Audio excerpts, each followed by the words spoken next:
Welcome, ladies and gentlemen, to the virtual Chicagoland Raceway, holding round number 9 of tonight's Classic IndyCar Series presentation, the running of the Lionheart Indy 300 in 2021. My name is Nolan Rempo. I've got Andrew Kinsella beside me in the commentary box with the wonderful Hugo Louise down behind the cameras as technical director for tonight's race. So, Andrew, we come on over to yet another oval, this one 1.5 miles, and only one more oval will remain after tonight, and that is, of course, going to be the Brickyard Indianapolis Motor Speedway, but second to last oval on the season, and we enter that last third of the season as well. It should be an interesting race as the championship continues to heat on up. Absolutely. Chicagoland is a very unique racetrack. We've got 1.5 miles, but the one thing about Chicagoland that most other tracks don't is there isn't really a straightaway here. We've got a curved back straightaway and a curved front straightaway. So basically these guys are always going to be turning. This is going to be a draft fest. This is going to be exciting. And it's going to be quite the battle to set up this last run to the championship here at Chicagoland.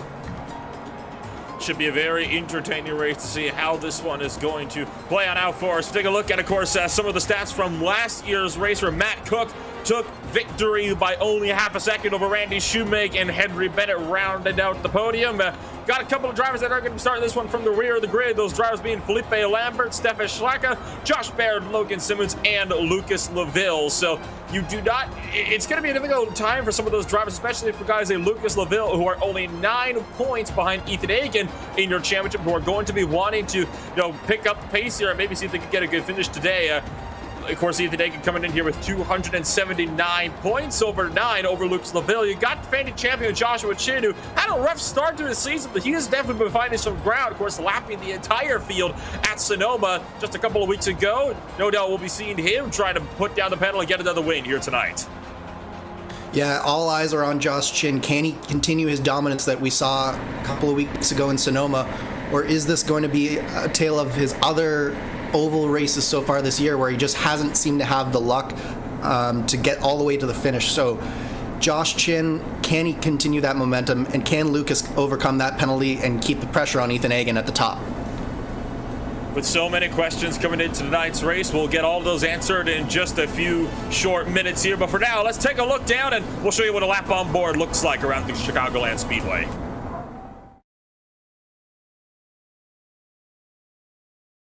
Round 9 of the Classic IndyCar Series blows into the Windy City to take on the 1.5-mile oval known as Chicagoland.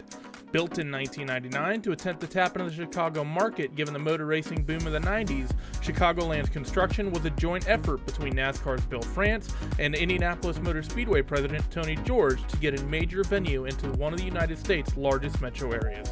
While built in a typical tri-oval design, the track's unique feature is the back straightaway, which is slightly curved. Because of that, it's very rare that cars ever go truly straight here at Chicagoland, which can be a factor for tires. Chicagoland's biggest contribution to IndyCar was its ability to generate close finishes, as the races in 2003, 2008, and 2009 are in the series' top 10 closest finishes, while the 2002 race holds the record with a margin of victory of 24 1,000ths of a second, won by Sam Hornish Jr. Let's take a 200-mile-per-hour ride of this circuit with Team Chimera driver Jamie Wilson.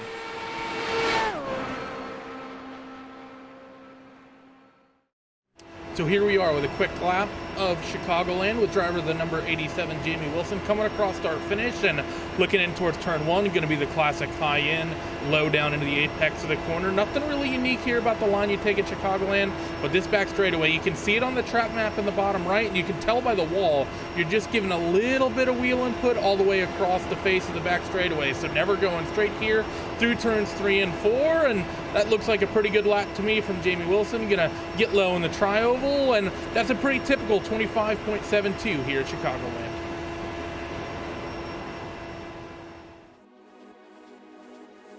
While poor attendance and poor economic timing means Chicagoland's future is to sadly be demolished, its ability to generate so many memorable moments in such a short time span is something that will be remembered forever on iRacing.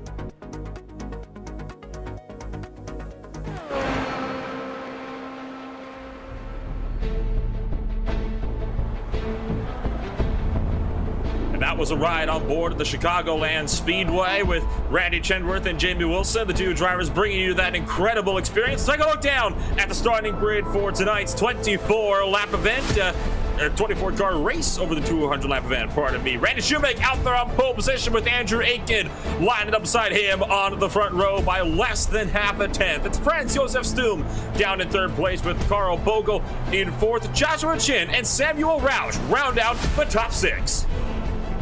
In seventh, we have Andrew Wood and Jamie Wilson, the Team Chimera teammates, followed by Caleb Weekly and Jan Hoffman on row 5. Row 6, we have Todd Novosad and Dave Lodel. Marshall Stanley rounds off 13th place with Ethan Hagen in 14th. Art McEwen is 15th with Jonathan Diggs in 16th. Stefan Schlacka is in 17th. Robert Groscher is lined up 18th, though we have heard he is not going to be racing here tonight.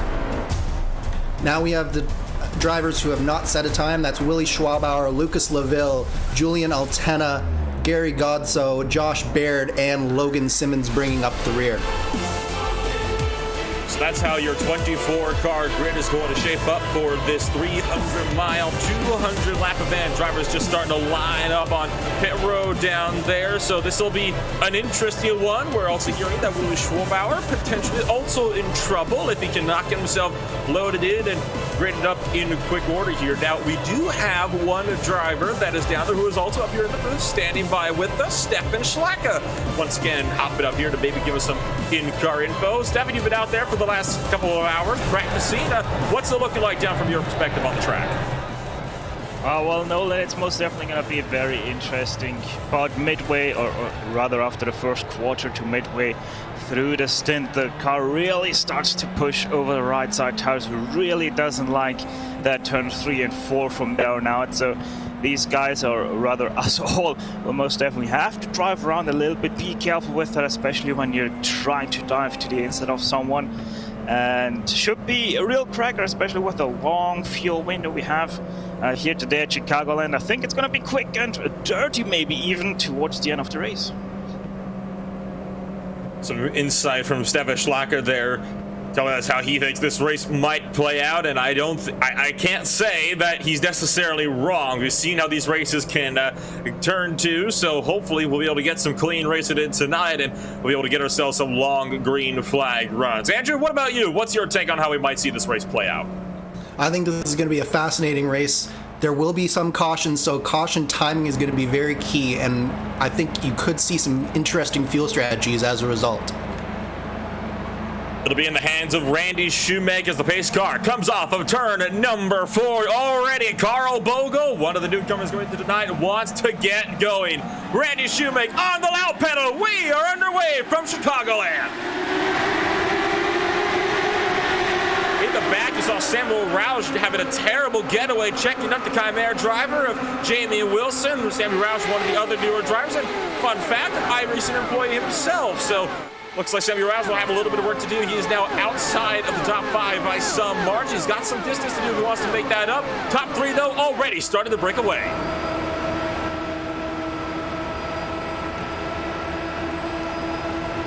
Absolutely, and you can see that everyone's starting to just sort of feel out the car right now. It's still early in the race, so they're getting nice and single file, trying to just find a nice little groove to settle in. I think you're going to see a little bit of restraint. There's going to be a little bit of coming and going here in these first few laps, but for the most part, I think a lot of these guys just want to ride here, although we see the 05 of Jan Hoffman looking to the outside of Jamie Wilson here.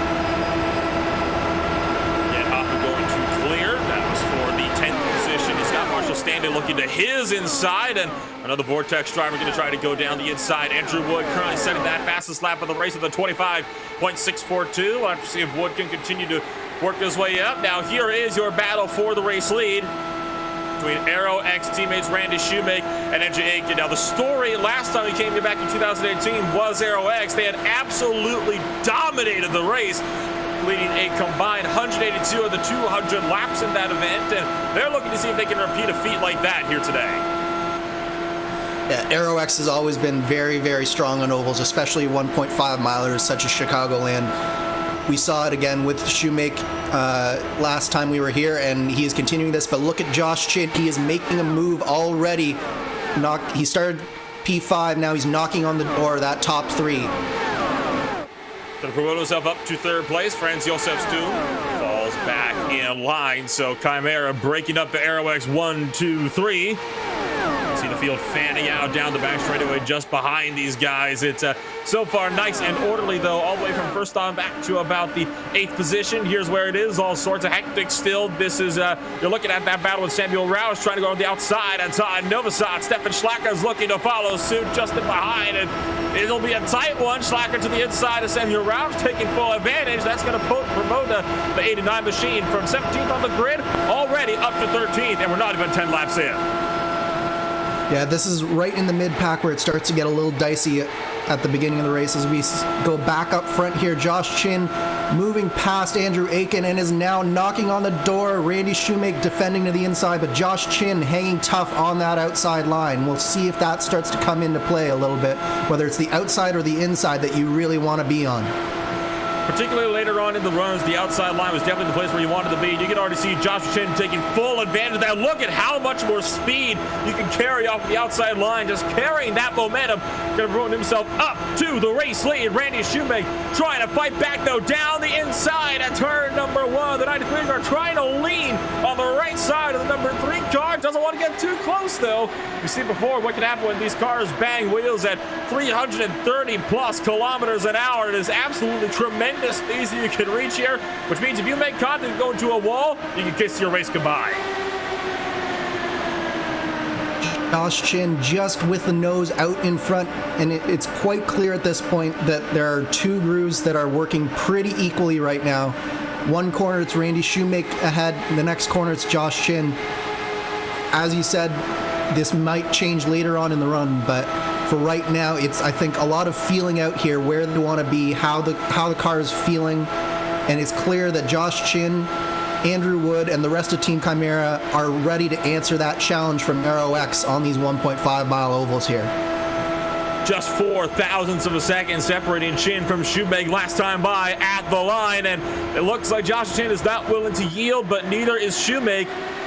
This is slowly reeling in everybody behind these drivers as well. Now, the speeds, we talked about how fast these cars can move. They've been rated up to 215 kilometers an hour. That is almost 350 kilometers an hour. It is absolutely insane. Finally, Chin gets clear. That's going to force Randy Shoemake back, and look out behind. Franz Josef Stum being forced 3 wide with Bogo on the inside. He's got Wilson on the outside into turn number 3. Geez, that is awfully early to be getting that close this early, guys. We've got 200 laps, and it's lap 11 right now, going on to lap 12. These guys need to start settling down a little bit, I think, here, or else we're going to see a caution early. But if we can get through these first few laps, maybe to that first green flag pit stop, then we might start to see things settle down and stretch out a bit. But for right now, there's a lot of people in very close proximity to each other. Just behind, you saw Franz Josef Stum have to back out a little bit, was wheel to wheel with Marshall Stanley. Probably not even a sheet of paper can fit in between them. We ride on board with Franz Josef Stum in the thick of the battles up in front. You see that number 34 machine starting to kind of drop back a little bit, looking to the inside to try to defend against Caleb Weekly just in behind, while also trying to run down Marshall Stanley. Yeah, I think Stum got a little bit checked up there, and at a place like this where the draft is so important, momentum is also very important. So if you have to get out of the throttle, if you have to check up a little bit, that can really upset the momentum of your car, and it'll take even a couple of laps to really get back into the groove of things. It can also upset your psyche just a little bit, and you sort of have to settle yourself down just that little bit to get back into the running here. See that machine looking to the outside. Hoffman trying to find a way by Caleb Weekly. Didn't quite work out, though. Couldn't carry as much momentum. As soon as he lost the draft, he just dropped back like a stone, and that's going to be a really challenging thing. Unless you can carry some momentum off one of these corners, you're not going to be able to hold a lot of speed when you poke out of the draft. You can see Jamie Wilson trying to find the outside line, loses time on entry, but will try to get it all back on exit, and the battle for the lead has not narrowed down at all. Joshua Chin is still under 5 from Randy Shoemake. One mistake, that 3 car is going to be all over Chin in a moment. Yeah, Chin versus Shoemake here early on in the race, and it is quite battle. Right now, it seems like Shoemake is sort of content to just stay in behind. He doesn't want his teammate there, Aiken, to come up and challenge him too much. But as long as Aiken is sort of content to ride in third, I think Shoemake is fairly content to just ride behind Josh here, maybe save a little bit of fuel and let Josh tow the field around. Dave Lodell becomes the first casualty at Chicagoland Speedway. Didn't have a crash, just pulled it down pit road and then promptly took his machine to the garage. So Lodell will not be finishing this race. You take a look on board from the blimp camera. This is with Andrew Wood trying to fight against Carl Bogle. Now Bogle, one of the rookies coming into today, and we'll be trying to see if he can poke his way up to the front and maybe fight for the top three. But that little bit of side-by-side action is kind of giving them a bit of a gap. They have to work up now up to the top three. You can see a little bit of a gap up in front. Carl Bogle will try, no doubt, be trying to close that gap. Andrew Wood, though, might have something to say about it if he can get close enough. Yeah, this is really close stuff here at the front. There's a lot of patience, a lot of calculations that these drivers are having to do, just deciding whether or not it's really worth it to fight this early on in the race.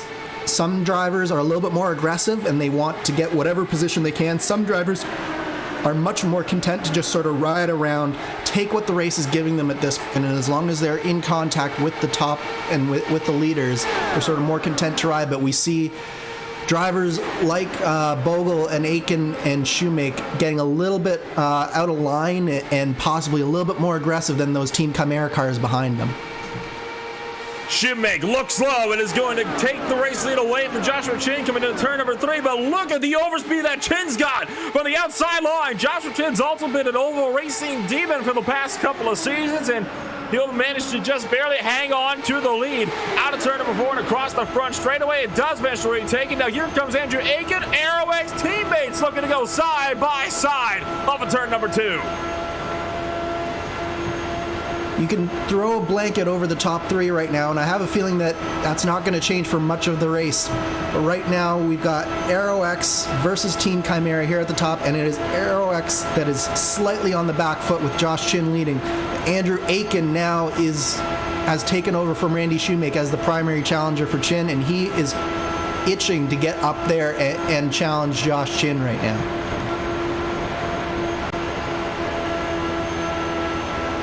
Still riding the board with Carl Bogle, looking a little bit lower than Randy Shoemake was, taking that tighter line, but not able to carry about as much speed off of turn number 4 that Randy Shoemake was. This is now further back in the grid. This is on board with Jan Hoffman, I believe.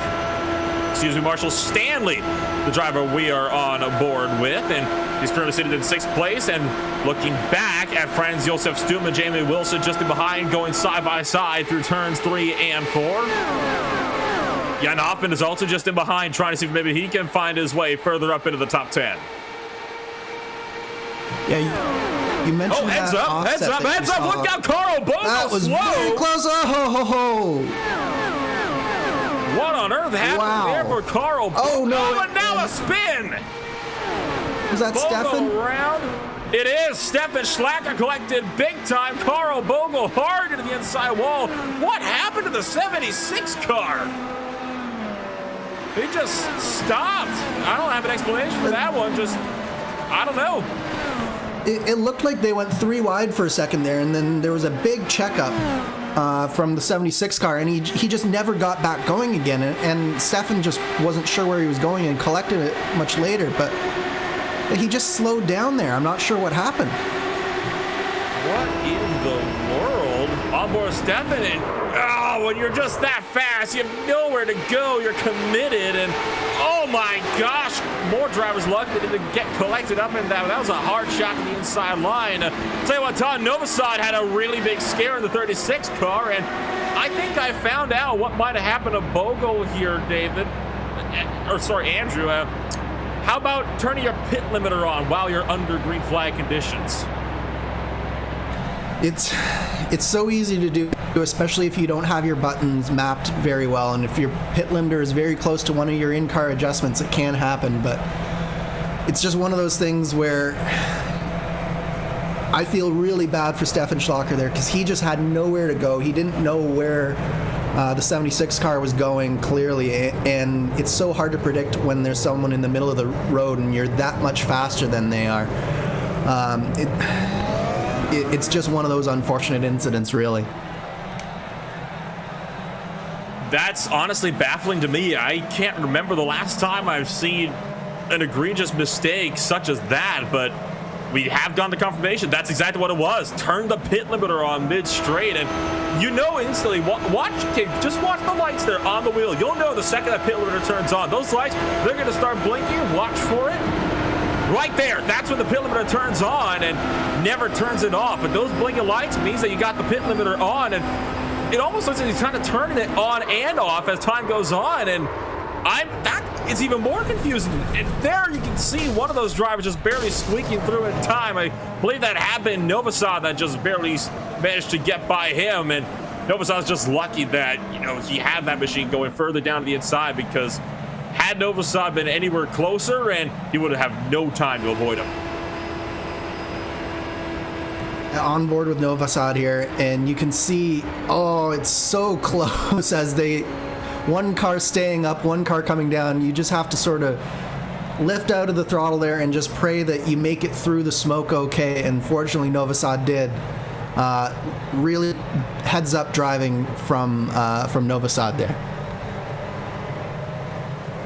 I'm honestly still baffled. I can't remember the last time I've seen something quite like that. I'm sure Carl Bogle is feeling just as bad right now. It's not a pleasant situation to find yourself in. It's I don't want to say an easy mistake, but it's not also a common one, shall we say. We very rarely see incidents such as that, and we have to hope that we don't see something of that nature, at least going forward in the race. I do want to give a big shout out, by the way, to the Lionheart Racing Series, the guys that are out here sponsoring tonight's race for the Lionheart Racing 300. Now they also do IndyCar racing. Now they don't do these types of Indy cars, but they do 3 different types of eras of racing. If you want more classic cars, look to the Lionheart Retro Series for the Lotus 79. The Speedway Series will feature the DW12, and then of course the Lionheart IndyCar Series with the Dallara IR18. And you can almost call this, the final piece of the puzzle with the IR05. They got really all types of eras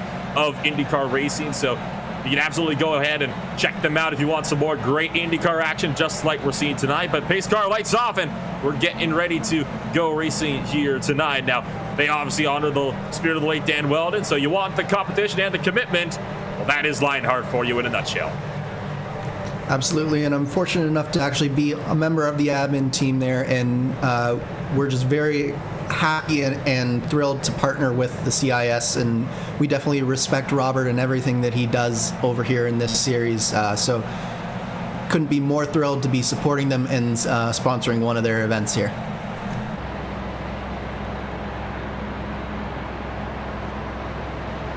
Pace car lights out. We're getting ready to go green flag racing, this time by Brandon Shoemaker's down to second place with Andrew Aiken in third. Andrew Wood fourth with Jen Hoffman down in fifth. So it hasn't been such a big AeroX domination, at least in the opening runs of the day. But that being said, there is still over 170 laps to go. So lots of time for AeroX to prove what they can do. Absolutely, but it's going to be key on this restart here that AeroX can continue to keep the Chimera cars behind them, because we saw very early that Chimera was good as we go back to green with Josh Chin here. And it's a big getter from the top 4. Jan Hoffman caught napping off the start line. That checked up Jamie Wilson in a big way. Wilson's going to go through into 5th place. Marshall Stanley will try to run down 6th as well. Up front, Andrew Aiken and Randy Shoemaker looking to do battle for 2nd place. I'm surprised that they're going side by side this early on after the green flag, because these two really need to cooperate and not let Josh Chin get away, because he's starting to just eke it out just a little bit. We're up to 0.3 of a second back. Now they should settle in the line here and hopefully drop right back up to the back of Josh Chin. It's still a top 4 breakaway, and this time around, unless all 4 of those cars go side by side, I don't think you're going to be getting the top grouping catching up anytime soon, per se. It's a much bigger gap this time around. You look over the left side, that's about 1.4 seconds just from Andrew Wood back to Jamie Wilson, and Wilson himself under fire. You can see in that second train just in behind. So you've really got these two different types of trains that are forming up here, and both of them are just as close. Look at Andrew Wood, though, trying to poke around the outside and get a run on Randy Shoemack. Contact a little bit there, wheel to wheel. That was very, very close from Andrew Wood. It's so tough because you need to keep the guy below you as close to the inside as you can and make your way around the track as short as you can. But at the same time, it's really early in the race to be going that close. I think what we saw in the start with these two packs forming is with Jan Hoffman, he was having a couple of blinks in the last caution flag, and I'm wondering if he was a little bit preoccupied trying to stabilize his connection, and he just got caught napping a little bit on that start. But one driver I do want to draw your attention to, Nolan, is that number 1 car of Lucas Laville. Not only does he have the fastest lap of the race, but he is back up into 8th spot from, I believe it was the back of the field to start. I'm not sure exactly where he started, but he is up 10 positions now. Started all the way back in 19th place, and he is looking to see if he can maybe get himself a solid win here today as well. Though he's got to make his way up through that top 5 grouping, and then of course the top 4 as well. He's got a lot of ground to make up. So hopefully, I think what he's hoping for is another caution, as long as he's not in it, so that he can find himself with some extra speed that he can maybe work his way up and get himself a solid win. But at this point in time, unless something goes wrong in the pit stop, we can get another yellow flag. The likelihood of this grouping being able to catch up to the top 4 is slim to none. Yeah, this car, it's not like the DW12 and the IR18 where you can sort of maybe get a little bit of a swap draft going. In this case, you're just sort of under the control of whoever's leading your pack until this second pack here, and if they can get up to that first pack through the car that's leading, you're not going to see much swapping around here. So you're right, there's not much that Jamie Wilson, Marshall Stanley, and Lucas Laville can do, although it does look like that Marshall Stanley might want to take a shot and see if his setup is just a little bit quicker in that clean air. But Jamie Wilson does not want to give that lead of the train up there. You got to get yourself up to the front of the train before you can actually try to move your way up and start making up the spots. Now, we talk about Stefan Schlacker being collected in that latest caution. He's up to the front of his train, down 11th place at the moment. So potentially got himself about as fixed up as he'll be able to get. So we'll have to keep an eye on Schlacker to see if he'll be able to work his way up through the order. Currently side by side with the 92 machine car of Logan Simmons as well, coming down to the turn number 1. Yeah, Schlacker seems to be doing an okay job right now. It looks like his car might be a little bit tight, so there might be a little bit of residual damage, but it does look like that he's able to maintain speed, so that's a very good sign for Stefan, and hopefully he's able to continue on here and pull his group up towards the next group up. Second train is still looking feisty. Jamie Wilson around the outside of Marshall Stanley trying to keep the 25 car at bay, and White trying to get a run on Jan Hoffman if he can get a good drive out of 3 and 4, but the aero push is so severe for the 87 car. Had to, I think, back off just a touch to avoid getting up into the outside wall. That allows Marshall Stanley to try to close in the gap. The question is the 25 car able to complete this pass? Might be able to actually do it here down to the turn 3 if he can throw it in enough. Yeah, very, very close here, and I think he will get through. It looks like his teammate did give him a little bit of air on the bottom there, and it does look like that the Vortex cars are coming through here. So we were mentioning that it was Aero X versus Team Chimera early, but don't count out those Vortex entries just yet here, because it looks like they are saying, hey, we're just as strong, especially in the longer run. It does look like Vortex might have a little bit over the car of Jamie Wilson and that Team Chimera setup there. This is the view that Lucas Laville has at the moment, and he is no doubt going to be trying to work his way up through this grouping as well. Wilson wants to find a way in. Thought about going down to the inside line, but wasn't quite clear enough. Now Wilson's got the overspeed around the outside of Marshall Stanley. leaning on the right side. Marshall Stanley trying to keep Jimmy Wilson up and out of the racing groove where he knows Wilson will have all the advantage from. And I tell you what, Wilson's making me a little bit nervous here. He's been getting close to that right rear tire of Marshall Stanley more than a couple times in these last few laps.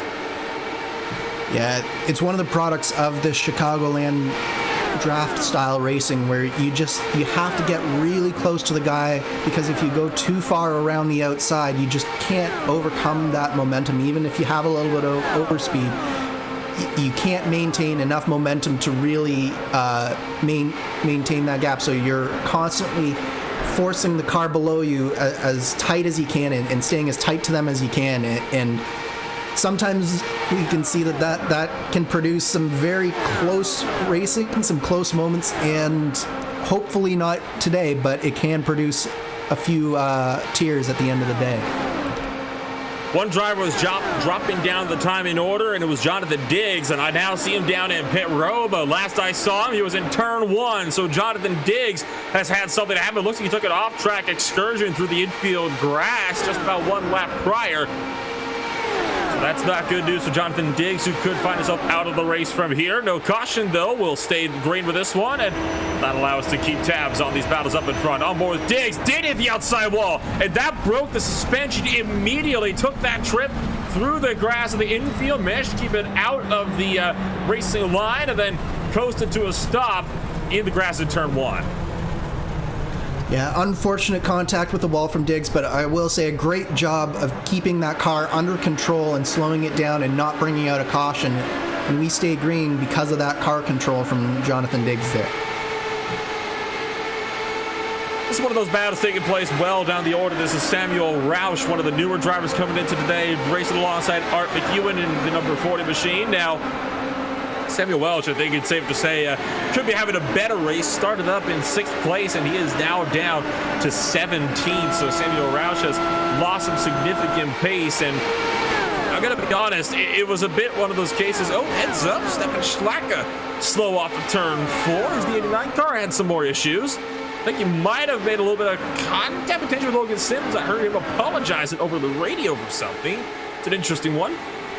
Yeah, but look at Todd Novosad there. His car is extremely loose. He got very loose off of turn 4 and again off of turn 2. That car is just evil right now. Hopefully he can use his in-car adjustments to maybe dial some of that back, but that was 2 great saves from Todd Novosad. It does look like, going back to what you were saying, Stefan Schlacker did make some slight contact with, I think you're right, it was Logan Simmons, but no harm, no foul there, and they both continue on. Especially good news. It's never a good feeling when you end up to cause a caution twice in a row. Whoa!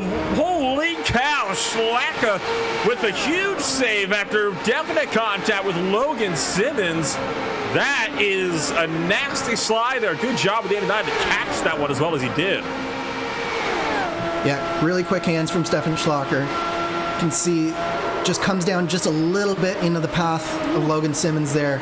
Really quick hands, counter steering, catches the slide, and fortunately they both continue on and stay in this fight here.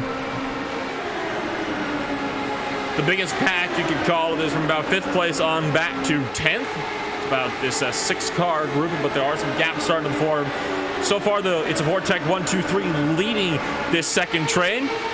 And Hoffman heads it up with Marshall Stanley in the middle and Lucas LaVille taking up the rear. You can just see Jamie Wilson just in the background, trying to close in, and behind him you got Caleb Weekly and friends, Josef Stum, both trying to close the gap as well. Yeah, I think what you're seeing here is the Vortex cars are really good on the long run. You can see that Jamie Wilson is no longer fighting with these 3, and he's in fact dropped back and can't really stay up with the Vortex cars right now. So Jan Hoffman, Marshall Stanley, Lucas LaVille, their cars working really well over that long run. As we get very close to possibly some green flag pit stops in the next little while here.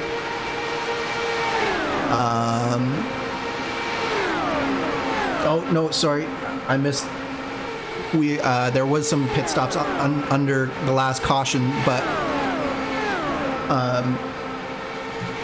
yeah, it is still still the case that it looks like after about 30 laps here on this stint, the Vortex cars are doing a really good job of just working together, and you can see how close they're running. That means that their cars aren't as affected by that aero push, and they're staying with a nice neutral car, a good handling car, and they're able to just maintain their pace a lot better than maybe that Team Chimera car of Jamie Wilson has. We are about 30 laps into this current stint, and we were being told that the estimated pit window, roughly 57 laps, give or take, depending on air conditions and all that. Looks like Jan Hoffman might be looking to potentially give up the lead of this train to Marshall Stanley, but Stanley with a little bit of a bobble out of turn number 4. Gonna make sure that Jan Hoffman keeps up that lead for the time being, but I think the 05 machine wants Stanley to have it. Now, here is where you get another interesting factor. Don't forget, with that pit window, you find yourself at the front of these trains, you end up using a lot more fuel. That could be a fuel tad to see if they can maybe stretch out this fuel window just a little bit longer. So far, LaVille's been able to save the most, being the third car in line, but I'm pretty sure if this is going where I think it is, he'll find himself up at the head of the train before long as well. Yeah, that looked like some coordinated movement from the 3 Vortex teammates to me there. I definitely think that Jan Hoffman had been doing a lot of the heavy lifting up front, and it was time for Marshall Stanley to just take his turn up front. And I think both of them are sort of, it's almost like you see in a bike race where the 2 teammates who aren't necessarily in that championship fight are sort of drafting around the teammate that is in Lucas LaVille, and potentially drafting him up and helping him save fuel, and hopefully getting him a little bit closer to this lead pack, where we see that Andrew Aiken has now retaken the lead from Josh Chin, and Josh Chin is starting to slip back just a little bit. Chin's down to second. Shoemake wants to make this an Aero X1-2 down the inside of the Chimera racing machine. But out of turn 2, had to back off. Look at Andrew Wood starting to close in the gap. Chin can't go down, though, because Randy Shoemake is just barely in there. And it looks like Shoemake might have a bad time off of turn number 4 if Andrew Wood can get a good run with the draft from Chin. But Chin abandons Wood for the outside line, and that gives Joshua Chin a confirmed second place. But keep your eyes open for the number 3 car, because Randy Shoemake isn't done fighting for that second place just yet. Yeah, Shoemake definitely wants to follow his teammate through. If they can get a 1-2, that's the first time since Josh Chin broke it up within the first 10 laps of the race that the Aero X cars could potentially have that 1-2.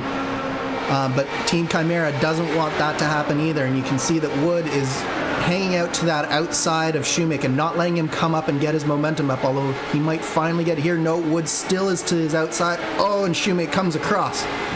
But what Wood was trying to do there was he was trying to prevent Shoemake from going all the way up the track and potentially getting a little bit more momentum and getting a proper run on Josh.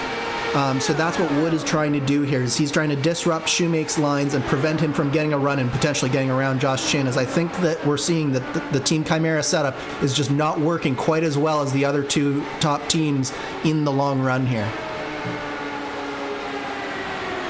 It's not looking like it's going quite as well up for the Team Chimera. We'll have to see what they'll be able to push on in this later stints. Now, all that battle has allowed Andrew Aiken to start to get a bit more of the gap up in front, as you see Joshua Chin now under threat of losing that position. I think he just kind of gave that one up to Randy Shoemake. Randy Shoemake with a very easy pass from 1 and 2, and this time Chin didn't really fight this one out. I think he wanted to link up with his Chimera teammate of Andrew Wood, see what they can make together if they work as a team. Yeah, and we've seen that all this fighting, though, has let Andrew Aiken get away just a little bit. He's up to 0.5 of a second gap between himself and now Randy Shoemake. So it'll be interesting to see if Shoemake's car is good enough to draft back up, or if this gap becomes a little bit more permanent and potentially Aiken, even though it's early on in this race, can start to maintain and even stretch out this gap just a little bit. Well, in these longer green flag runs, sometimes we get the occasional driver to come up and give us a bit of a chat. This time, though, it's not necessarily a driver that we're going to bring up and talk to. It's a man that's today watching off on the sidelines. Robert Grosher, you join us up here in the broadcast booth. I'd say it's been a good race so far. Yeah, hey Nolan, hey Andrew. Yeah, happy to be here with you. I would have preferred to be on track, but I have a very valid excuse, and unfortunately I couldn't also follow much of the race so far. I was just seeing a little bit right now. Well, how's the whole championship swing been looking like from your perspective? Obviously, it's been a pretty back and forth championship so far all throughout the year. Got any favorites? Oh, that is so hard to predict. So many things happened already this year. Whenever you thought like, okay, now one guy is really like having the upper hand, then something unexpected happened. As it looks right now, Joshua is in a very good position to make up good ground on the championship leaders. Lucas is ahead of Ethan right now, so that also will bring them close together again. So that is really an intense battle, that I can tell you. The next race, of course, you mentioned you couldn't be here for today, but next week we go back to road course racing, and it's Mid-Ohio, a track that we haven't seen in a little bit. Do you plan to make a run at round number 10? I hope so, yeah. So the reason for me being not behind the steering wheel is that on last Thursday I became a papa, so yeah, that's pretty exciting days behind me, pretty exhausting days. No chance for practicing to prepare for this race or anything like that.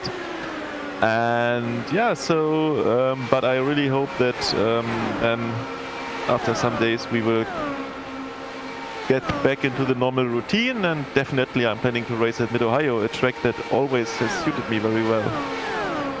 Well, I'm going to first start by giving a huge congratulations for not just myself, but the RaceSpot family as well.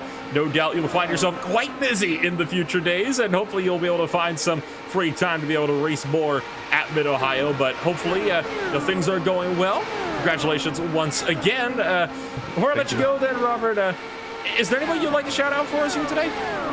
Yeah, two things. I want to, first of all, I would like to give a massive shout out to the Lionheart Racing series,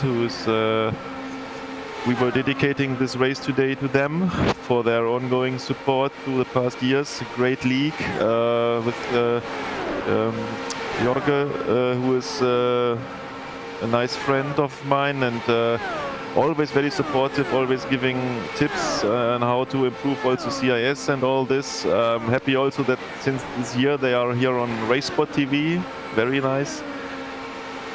And then I also would like to give a very big shout out, a special shout out to my very, very good friend Lucas, who is busy racing right now, who was posting something on our CIS Discord earlier today, and I just want to let him know that how much the whole CIS community really loves him for all the work he's doing, all the dedication he's putting into this league, and that it's just amazing. I know him since 5-6 years now. We have met a couple of times in real life, and yeah, he's such a good friend, and yeah, he should just know that we are all here for them, and that's pretty much what I wanted to say. Well, Robert, it's been a pleasure as always to have you, come on up and give us these little chats. It's always, my pleasure to, talk to you up here. But congratulations once again on the little one, and well, we'll hopefully see you in 2 weeks. Thanks a lot, Nolan. See you. That was Robert Groscher, one of the Classic IndyCar Series organizers, and doing a great job as always behind the scenes. And we, of course, wish him all the best with a new addition to the family, Andrew. Absolutely, it's a special time in all of their lives.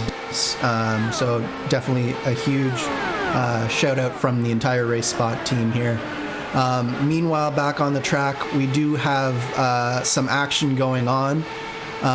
You're seeing on screen Ethan Egan, one of the championship contenders that Robert was mentioning. He's back down in 13th spot, 10 seconds back from our leader Andrew Aiken, who, by the way, has managed to get a gap of almost 2 seconds now over his teammate Randy Shoemake.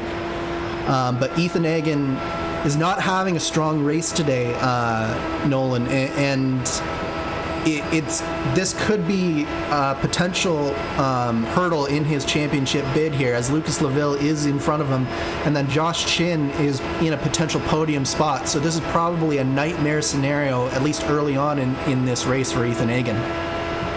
Well, and not only is Lucas Laville up by, up on Ethan Hagen, he's up by some margin as well. He's almost 7 positions up the road. That is almost a guaranteed swap in the points then for your race leaders. Ethan Hagen, if he drops back even 1 or 2 more, that'll be it. He'll be losing the points lead out of the day. Of course, that being said, Lucas Laville also just needs to find himself up 2 spots, and it's the same result. And with Lucas Laville having 2 of his teammates up in front of him, it's pretty possible that we could be seeing Lucas Laville, making up those spots, potential team orders involved to see if they can secure a points lead coming out of this race and headed into round number 10 in Mid-Ohio. Yeah, so if I'm Ethan Hagen, I'm trying to figure out if there's anything possible that I can do to make this car better, because it's quite clear that he just doesn't quite have the car under him to get up and fight with the top teams here at Chicagoland. So he's got to be trying to figure out if there's some type of adjustment. Maybe it's adding a little bit more wing on this next stop here, changing the balance of the car a little bit, maybe changing the tire pressures up. There's got to be something that Ethan can do as he's riding along here behind Stefan Schlacker and Logan Simmons. And he's just got to be going through all the different scenarios in his head. What can I do? What's the car doing? What can I do to improve it here?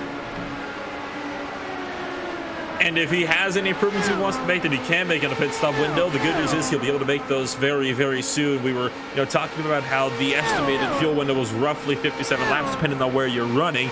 Well, these drivers are about to enter lap number 56. Now, the first couple laps or so that's been granted were under the caution period behind the safety car, so they were able to save a bit more fuel. But I would say, honestly, within about the next 5 to 10 laps, we'll be seeing just about everybody looking to come down. And you already saw one driver come down. It was Gary Godso. He came down about 13 laps while we were still, talking with Robert over there. So the pit window is very much open at this point in time for the leaders. And it looks like Julian Altena, you'll be one of the first drivers to come down from 18th.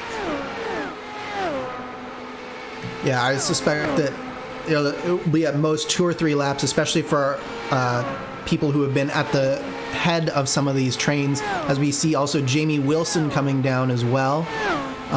So I suspect drivers like Andrew Aiken, Randy Shoemake, and Jan Hoffman, Marshall Stanley, drivers who have been at the front of these trains, they'll be coming in soon. That was very close coming into the pits. Sorry, just looking at I think it was Jan Hoffman, or it was who was it? There was a very close moment coming into the pits on turn 3 there, but here we have Josh Chin into pit lane, and caution is out. And that's Franz Josef Stum with the 34 machine that's gone around while entering pit road. We talk about how difficult pit entry is at Chicagoland. He found it out firsthand and brought a yellow flag out. Now, this is golden here for everybody that was already on pit road. They effectively get fast track up into the top positions. Everybody behind, they're going to get a quick trip to the rear as well. Stefan Schlacker, also a driver that might have brought out the yellow flag. He came onto the track literally just as we saw Franz Josef Stum going around as well, and he actually hit the outside wall. That's more likely the reason the caution was actually for. That was bizarre on a number of fronts there. I'm not sure. Stum was going fairly slowly, and I'm not sure why he spun. But then the caution came out, and then when Schlacker couldn't go to pit road, he turned back up fairly abruptly back onto the track. And when he hit the transition between the apron and the track, it just threw him straight into the wall there. Yeah, that'll definitely do it. So it was Franz Josef Stum that brought out the yellow flag, and then unfortunately Stefan just more of a bystander in that one, and a result of the yellow flag. One of those situations of, we have cautions breed cautions. It's sometimes you'll get the opposite where you'll have multiple incidents under the same caution period, and that unfortunately was one of those times. And it's a tough break for Stefan as well. It was already collected in one major incident earlier today. Now he's got more significant damage that he's going to have to fix. And I can see the impact of what happened on those pit stops taking full effect as well, with a lot of drivers that were not able to now having to come down, while guys that did just come down pit road, they're able to stay out and get a few free spots because of it. Yeah, this is going to shake up the order immensely, so it'll be very interesting to see how this all unfolds here, and whether some of the drivers who had already come down to the pits, whether they'll...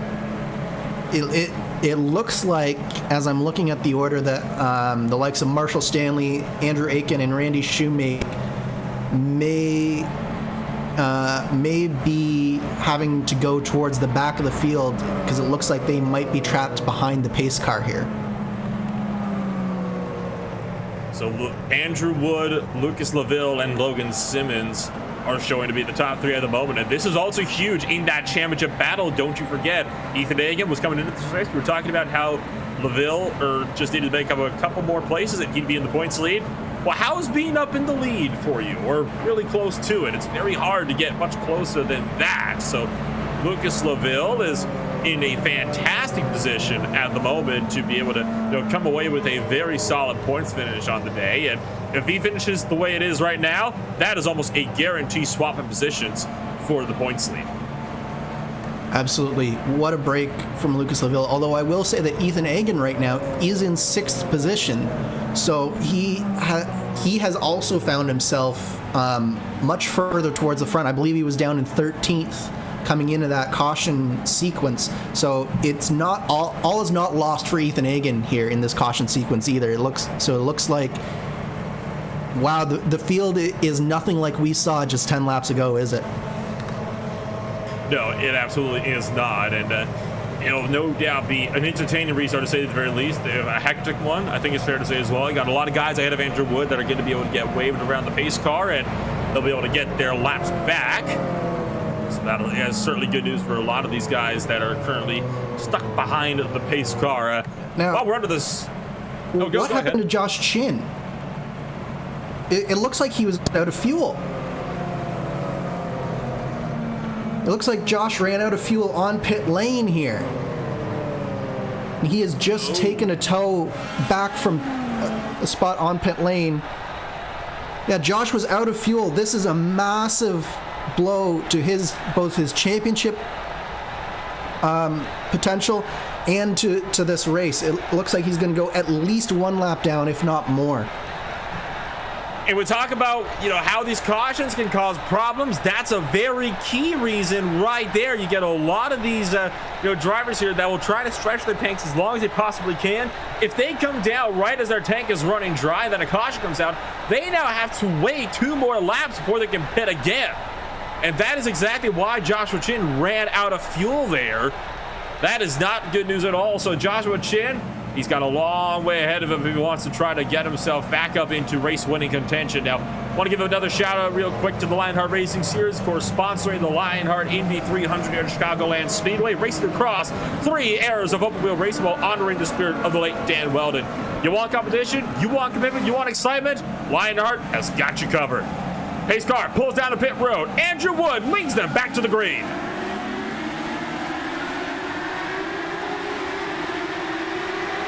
And a check got further in behind, really stacks up the back portion of the field, but they managed to keep themselves steady for now. It's a gaggle of cars, though, coming on down through 1 and 2. Marshall Stanley's dropping back. Randy Shoemake puts himself up into the top 10.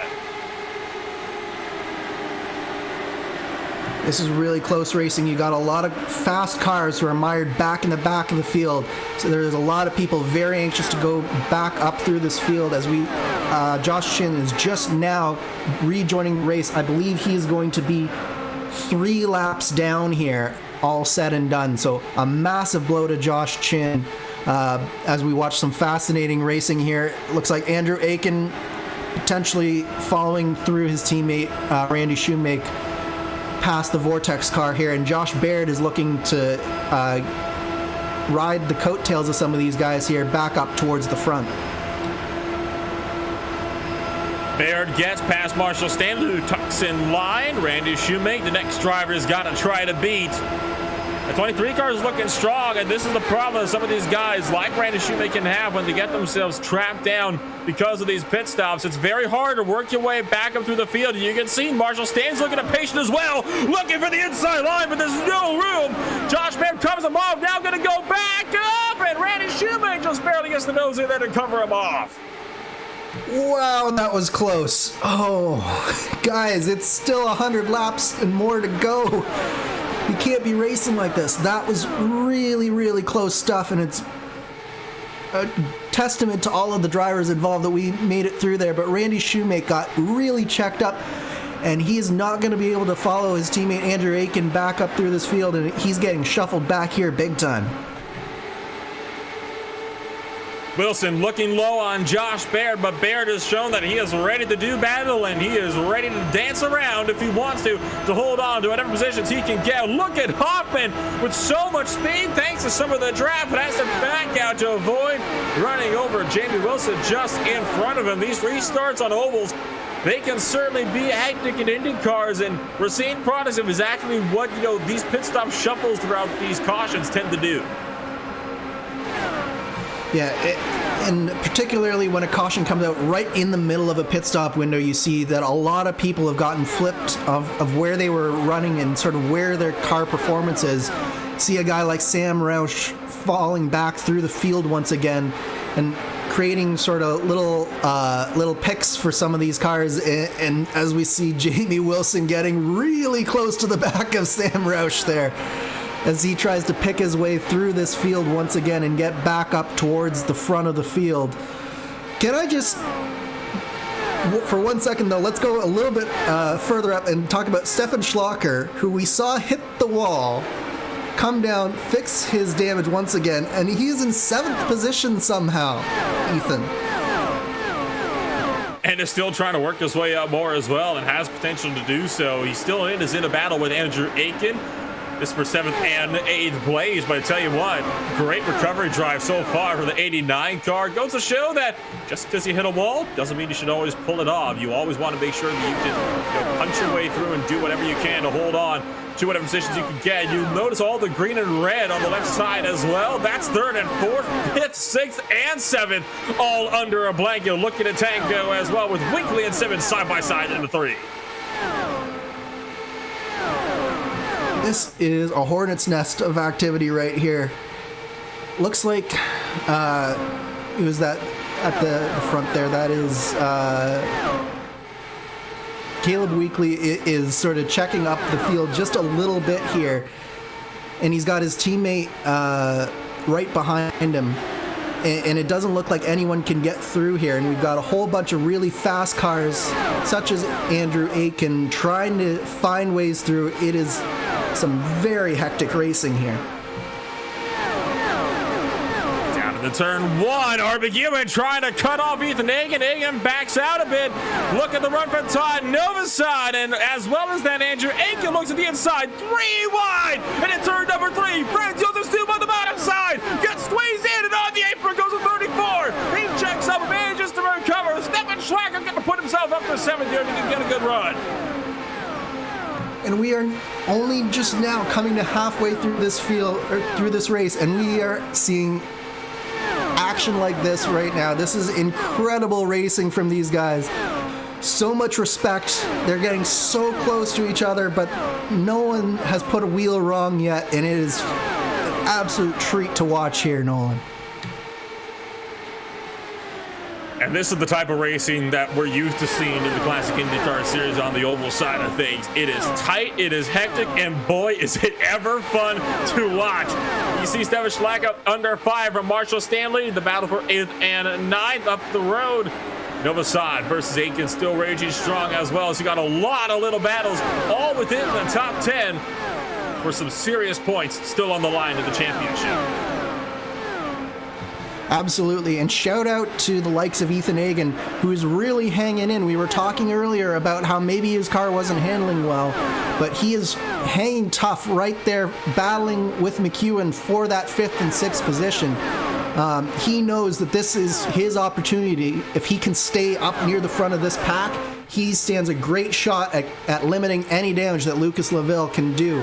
Meanwhile, we do see that Lucas Laville and Andrew Wood have checked out on the rest of this pack here.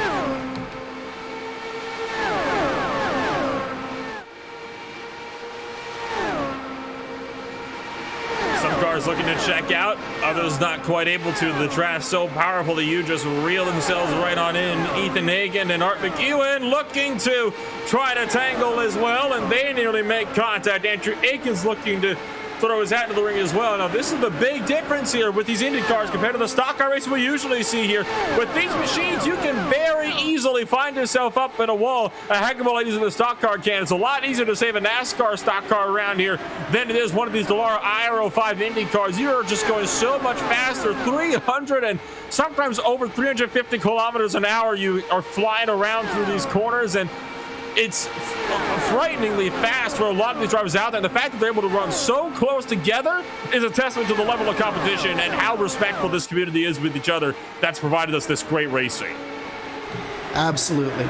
And part of that is these cars are so very responsive and change directions really, really well. Now, you might say, why does that mean that they can go into the wall very quickly? Well, the reason for that is that when you can change directions so well, it can put you in very precarious positions, as we see them going 3 wide once again here. It can have the side effect of putting you in precarious positions and having people doing unexpected things around you and forcing you to do things that you weren't expecting to do. So what all of these drivers are having to do is think 3, 4, 5 seconds down the road with all of these moves, as well as trying to anticipate all the other drivers around them, and they're doing just a fantastic job of having clean, close racing here. And that's why it gets so much more difficult when a car shoots sideways in front of you to actually probably avoid it, because in your mind, you don't expect to spin, so you've already predicted what you're going to do. So as soon as a car spins out, you have to not only trash those plans that you had, you also have to think of a whole new plan that you have to execute all within about a quarter of a second before that car hits you. It's virtually impossible to do, and that's why you see some drivers in the real world that have these incredible reflexes, and that's why they're able to race at the top level of competition as they are. It is unbelievable the reflexes you need to have to be able to not only drive onto these things, but probably be able to race them in a pack and be competitive on top of it. You look at more Josh Baird, this is a perfect example of what I mean. Look at how much you have to process at the same time. You got cars in front, you got them beside, you got them behind. You have to worry about every one of those guys all at the same time. As there's Franzo Stum again looking to the inside almost for 3 wide, but being left car, I think he just kind of wanted to back out from this one. But there's so much to focus on at one point, and one driver making something you can't anticipate. That's all it's going to take to really derail everything. Absolutely. Like Josh there, what he was doing as he was making that overtake is he was figuring out how much is that 40 car going to push up. Is he going to push up into me? How close can I come down? Can I get a run off of turn 2 and clear him on the straightaway? If I can't do that, where do I go in turn 3 and turn 4? So he's predicting almost 2 corners in advance, I bet you, where he wants to go and how he wants to execute that pass. And that's what these drivers are constantly doing in this traffic here. And it's a real skill. It's very, very difficult to do. And only the best drivers can do it as cleanly as we see these guys doing it here today. Now imagine if this is a battle for the race lead. None of these cars are fighting for the race lead at this point, mind you. That's about 2-3 seconds up the road. This is all for 3rd place on back. It would probably be even crazier if you had the top 2 Andrew Wood and Lucas Laville, mingling it in with this huge pack of cars as well. And this is a heck of a lot closer than our last run was. And that is partially because we didn't have, so many of the severe checkers, because some drivers were caught napping on the start line. You're just able to get a much better drive out of these corners because of how close they were when they restarted the race. Absolutely, but now we see Andrew Aiken has made it all the way up to the top of that 2nd pack there. So it'll be very interesting to see, as we saw that Aiken on that first stint, especially as the run went on, he was the fastest car on that racetrack. So will he be able to sort of pull this group now that he's at the front, back up towards Andrew Wood and Lucas Laville, who are 2.5 seconds up the road right now?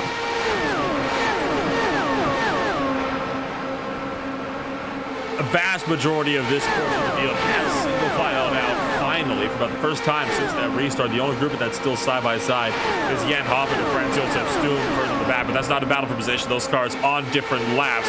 Same with Randy Shoemake and Todd Novosad, who you see side by side as well. Which again, it does kind of bring up an interesting little dynamic about how these fields can work. Sometimes you get a lot of these cars battling with each other, and sometimes they're not even on the same lap as each other. But it's typically better to try to race side by side no matter what you are, rather than opposed to how things are playing out to potentially how you would if you were just to stay still and make yourself a hazard by weaving it all over the track to keep it behind. Meanwhile, Laville goes to the point. Yeah, there's a word that I can't remember which commentator from the 90s coined it, but it's co-opetition is sort of what you have to see in this sort of environment right now, as we see Lucas Laville going to that front on replay here and making the move on the inside of Andrew Wood. You have to have, like, yes, they're your competitors, but you got to cooperate or else you're never going to be able to catch back up.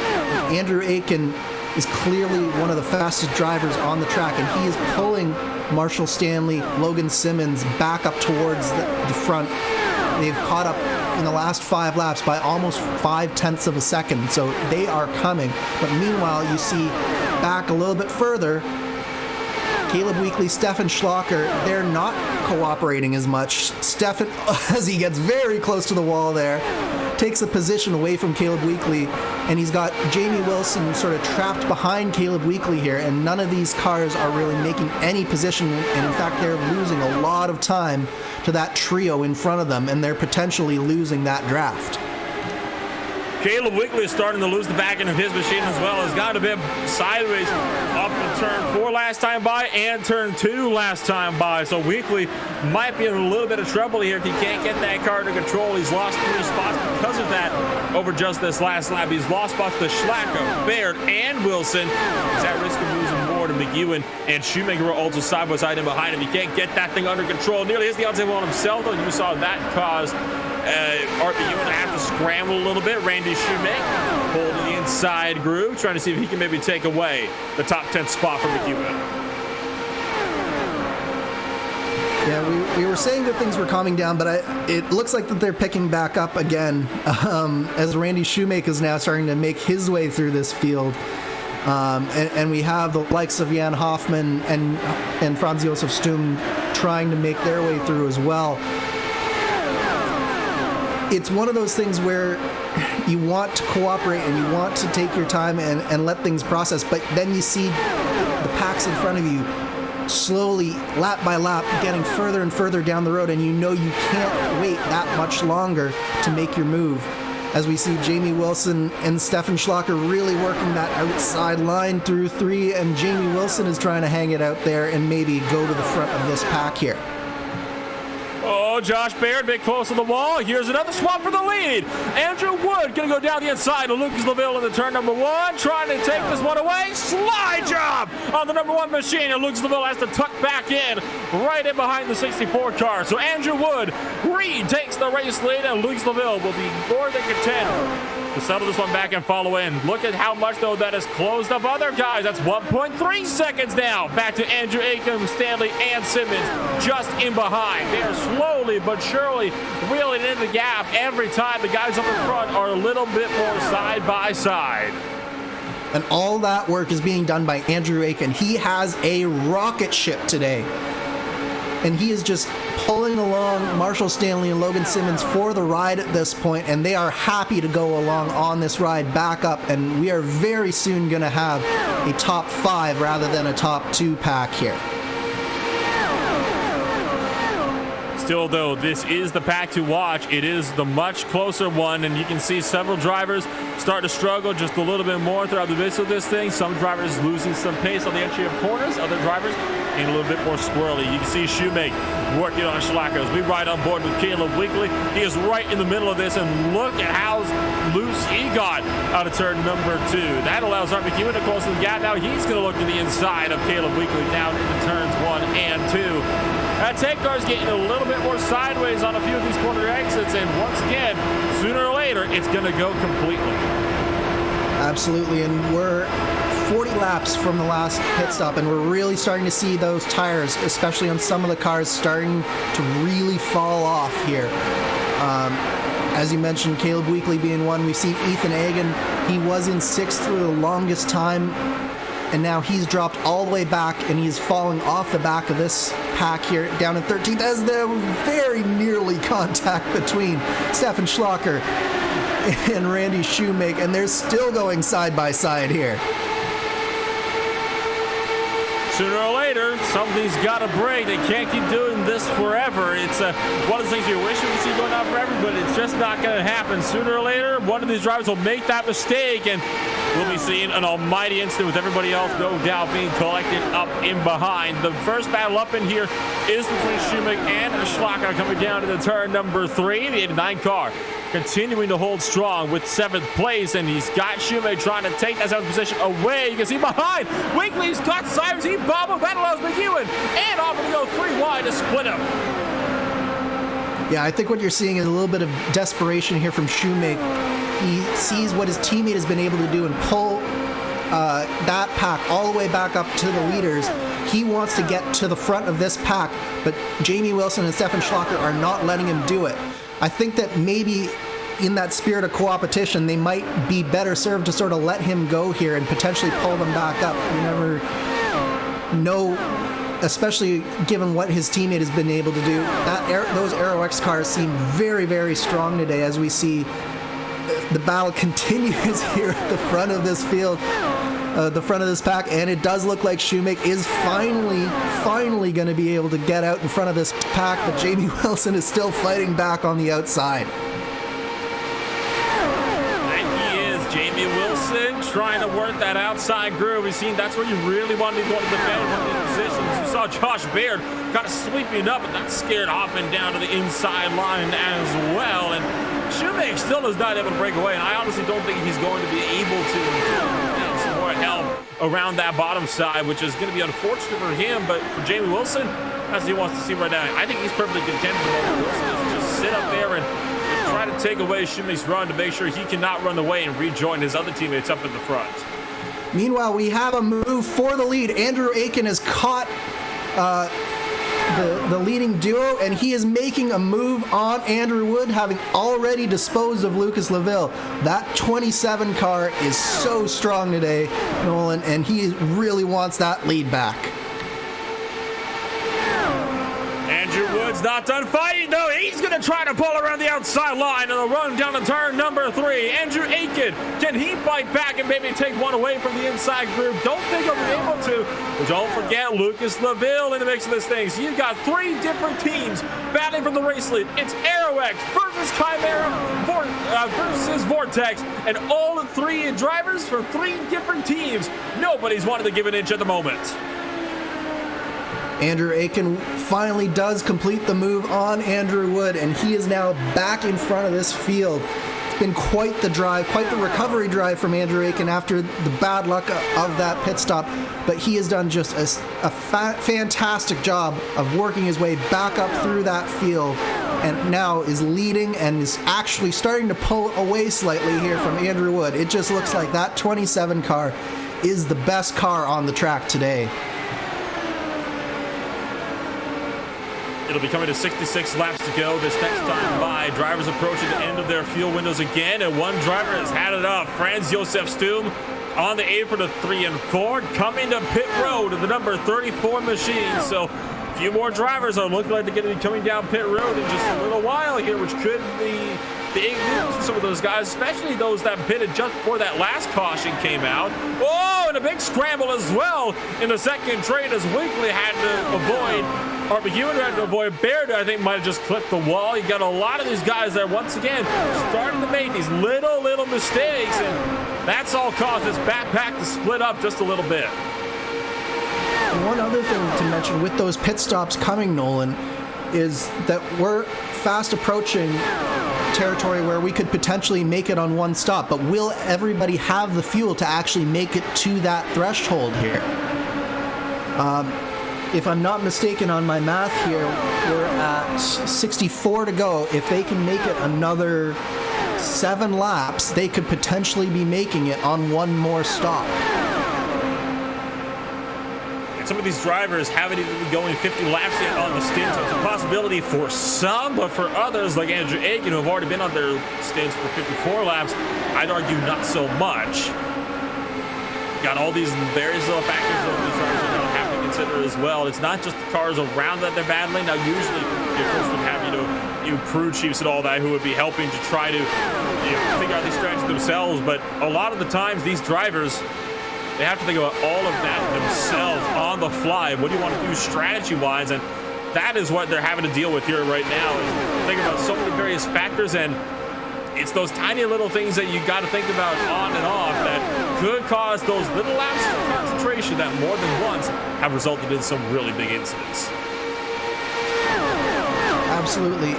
And of course, that's thinking about strategy on top of all the things that we were mentioning earlier about having to drive in traffic in one of these cars. So just imagine that you have to think about all about where everyone else is around you, and then also, you have to calculate your fuel mileage and what kind of fuels you need and what other pit adjustments you need. These guys are so good at what they do, and they're driving all of them are driving a fantastic race right now. This is a treat to watch. Hoffman up on the outside line. Does it let McEwen in? Doesn't look like he will. There's Jamie Wilson pulling off the track. He's going to drop to the tail end of the train. So Wilson has not had enough. He's going to come down pit road, but I don't think this will be enough for him to be able to make it to the end. I think he'll have to stop one more time for a splash and go. Nearly takes out the cone on entry, but manages to keep that one, all four tires on pit road. This means that surely everybody else in this field will be coming down in short order. On cue, there's Art McEwen coming in. Yeah, that's going to be very, very tight for Jamie Wilson. I think that the magic number is lap 142 here. If you can get to the end of lap 142, I think that you can stretch it just enough to make it to the end. Because that will be a 58 lap stint here at the end. So Jamie came down at the end of lap 140. That's going to be very tight, but as we see Andrew Aiken at the end of lap 142, he's going to be right on the edge of making it on this one last stop here. Don't forget, though, the last caution we had came out when somebody messed up on the entry to pit road during a pit cycle. It has the very big potential to potentially change up the whole outlook of the race for a second time.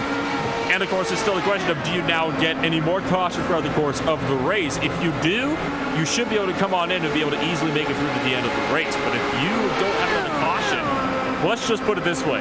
I don't get to cover fuel mileage races often, but there's some of my favorite races out there, and this is the potential to become one in a hurry. And fuel mileage races on draft tracks is my absolute favorite, because then you have the added sort of intrigue of, do you want to lead? Do you want to follow? When can you start going? When have you saved enough fuel? This should be an absolutely barn burner of a race as we get down here, caution or no caution. Race leaders in pit road. Lucas LaVille comes down. So does Schlacka, Egan, Caleb Weekly, and more. Big smoke from Ethan Egan as he smoked up his tires on pit entry and is looking to get a run around Stefan Schlacka, trying to go for an overtake in pit lane. Now, that is in the slow lane and caught in pit road. Schlacka goes around and collects Caleb Weekly. Weekly also steps down and slides, and that's one of those clumsy situations, and no caution will be thrown, but I want to put it out this, well, let's just put it this way. There's a fast lane and there's a slow lane. When you overtake someone around the slow lane, you put out the possibility that you could end up finally getting turned. And I have to say that's more on Ethan Egan of anything. Because Stefan's got to come in for his pit stall at some point. Why are you trying to overtake somebody in the slow lane? Yeah, I'm not sure what Ethan Egan was thinking there. Like, what does he have to gain? That's not a very good move, especially for the championship. He put himself in a very precarious situation for seemingly no reason. It's a bit mystifying to me, to be honest, Nolan. This will show it. There you go. Goes around the left side, and Stefan is slightly under the pit road speed, but I mean, there's nothing we're saying you can, and I think to add insult to injury, Ethan got away from that completely unscathed. Had to back out, yes, but better than having a torn-up race car like Stefan's got to deal with now. It's so unfortunate for a lot of the guys out there. I have a feeling that'll be one of those incidents that will be looked at heavily post-race by the race directors. Yeah, I think that there's a clear indication here where, yeah, you can't be passing someone like that on pit road, no matter how slow they're going. Yeah, it sucks when you're behind someone who's slightly slower than the pit limiter, but you can't be doing that at this stage of the race, especially if you're Ethan Hagen, because he's got a championship to consider, and it's put him well behind here, sort of behind the 8 ball. Just a mystifying decision, if I'm being honest.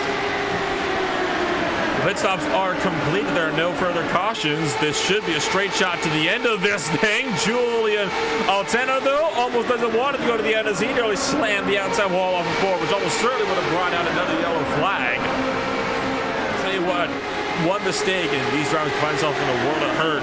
So Andrew Woods up to the lead, LaVille in second, Andrew Aiken in third. No surprise there. Look at Logan Simmons. He gained a lot of time pit road. He's looking to make this a 4-horse race for the lead. Yeah, Simmons wants to remind everyone that it isn't just a 3-team, 3-driver race here, that there are other people who are more than happy to enter into the fray. As we see them negotiating the lap traffic, I believe is that Sam Roush there. It's interesting to me, Andrew Aiken is just sort of sitting behind these two rather than leading this time. So that tells me that he is definitely right on the edge of his fuel number with coming down pit lane on lap 142.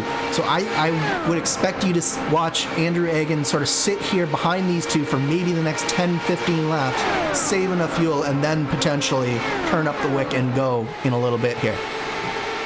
And this is a fourth different team looking to enter the fray as well. This is an iconic motorsports driver that's now trying to put themselves up, which would make it a 4-driver, 4-team fight for the win.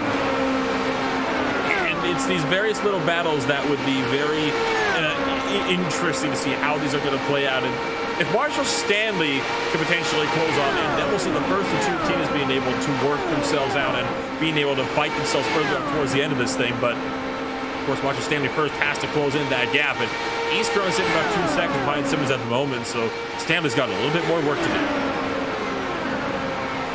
Yeah, and Stanley's sort of a little bit on his own right now, so he's got a lot of work to find the speed to get up to these guys as they're sort of in a nice little draft train here. As we see Lucas LaVille potentially getting a little bit more racy here on this final stint of the race. I really do think if we don't get a caution that it will come down to one of these 4. And it's the real question right now is the fuel level of Andrew Aiken. Will he be able to save enough sitting P3 in this draft to really be able to turn up the wick in those final laps? And will he be able to make it all the way to the end? I think that Wood and LaVille both have enough to make it. And Wood certainly seems to be enjoying life out in front of these guys. So this is going to be a fascinating duel to the end between these 4 drivers, I think.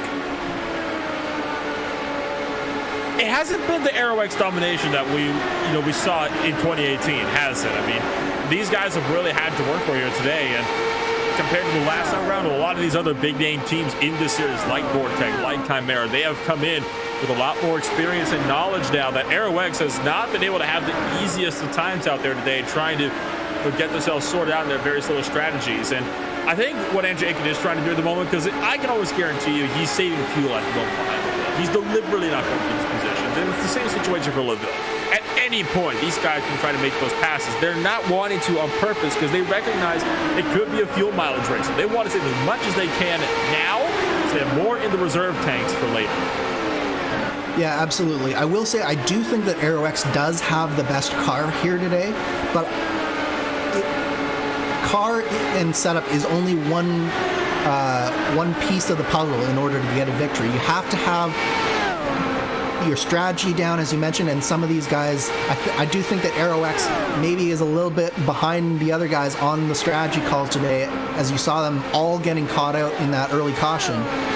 And then you also do have to have some luck here as well at a track like this, and making sure that you position yourself in the right place at the right time. So while AeroX might while I do agree that the gap is closed, AeroX might still have the best car, but the question is who can put all the pieces of that puzzle together and pull out the win here today. This 4-car train is the biggest battle for position we got out on the course. The biggest train is started off by Joshua Chin some ways back, but he's already several laps down at 17th. Franz Josef Stoom was laps down. And then you got Art McEwen, Randy Shoemaker, and Ethan Hagen also in that 5-car train. But that is the biggest train on the course. So at the moment, it really is, these very small little groups and a lot of guys kind of running by themselves at the moment. The race has kind of calmed down somewhat, particularly, when you compare to how it was over at the restart. I think the big issue right now that a lot of these guys are thinking about is not so much racing each other, but racing their fuel tanks. That's going to be a topic we're going to come back to time and time again in this one. Two drivers that might not be as concerned about that is Shoemaker and McEwen, who are side by side in their own battle for P number 7 at the moment. They might think they have enough to make it to the end because they are certainly not conserving anything at the moment. Yeah, and I would agree. I do think that Shoemaker does have enough to make it to the end at this point. Same with McEwen. I think that right now Shoemaker is more interested in catching back up to Jamie Wilson and seeing if he can use some of that AeroX setup advantage to gain back just one more position here. He's got about 3 seconds to make up to Jamie Wilson. But it's a question of will the guys such as McEwen, such as Hagen, let him do that and let him get back up, or is he going to be trapped back? It does look like he does have his teammate in front of him. He's at Stoom, who's a lap down. I think is right in front of him, and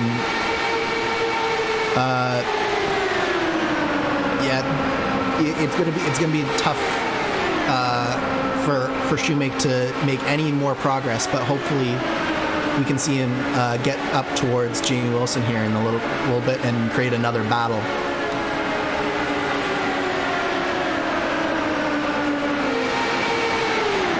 Look back up towards the top 4 drivers at the moment, still running line astern.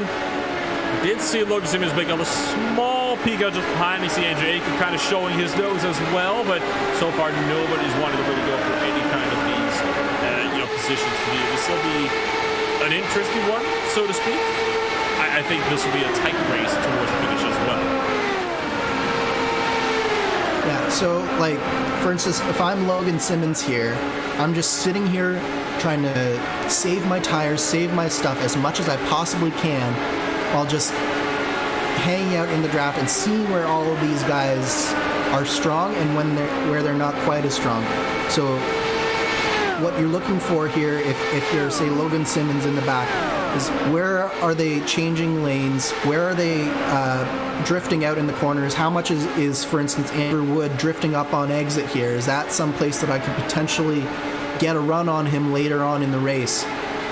Same with Lucas Laville. He's studying the back of Andrew Wood and saying, okay, where's my car getting through the corner just that little bit faster than him, and where can I potentially pull out here to execute the move as we come down towards the final few laps of this race.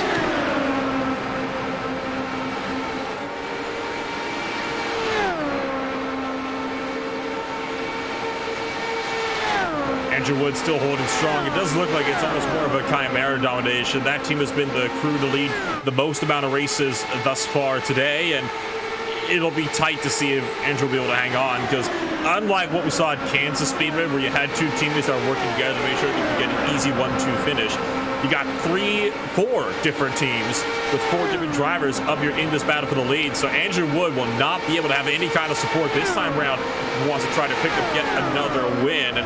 They are starting to catch some lap traffic as well, which does bring another interesting factor into the works here. That car you see right up the road, that's Josh Baird. And even further from him is Gary Godso. Now, lap cars, so far doing a good job to keep out of the way. You can see Baird moving to the outside line, but that is going to put the Chimera driver of Andrew Wood a little bit off line for the entry to turn 1.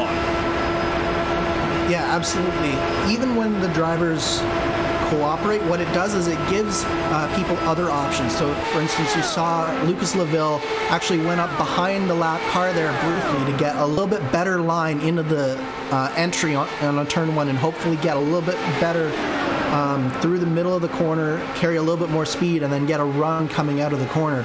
So it's little things like that where these lap cars can really come into play.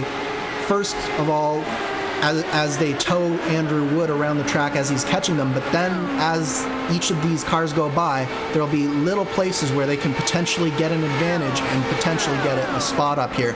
So these lap cars, even when they cooperate, it's going to factor into this race as we get closer to the end with only 30 to go here now. Godso pulls onto the apron to let the top 5 up on the outside line, not wanting to find himself interfering in that battle for the race lead. In fact, Godso might actually be coming down to pit road.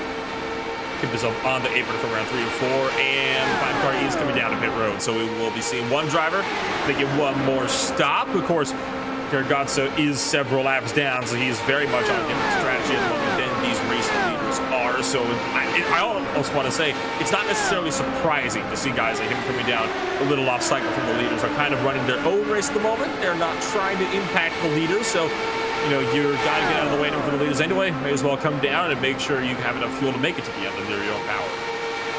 Absolutely, and when you have an ill-handling car, you tend to burn the tires off a lot faster. So if you need to get out of the way anyways, you might as well get those fresh tires. Make your car at least handle a little bit better for a little while, and it just makes your time out on the track, even if you don't have a shot to win, it makes your time out on the track that much more enjoyable. As we see these top 4, as well as Josh Barrett at the end of the pack here now, Lucas is starting to look outside just a little bit more, and you're seeing that Andrew Wood is starting to drift up the track just a little bit more out of every corner here. We saw that Team Chimera's car was really, really good early on, but as the run goes on, it tends to go away from them a little bit. I'm wondering if we're starting to see that from Wood just a little bit here. Because despite the clean air, we're starting to see him go out a little bit wider than he was before. So it'll be interesting to see whether he can keep that car under him for these remaining 26 laps.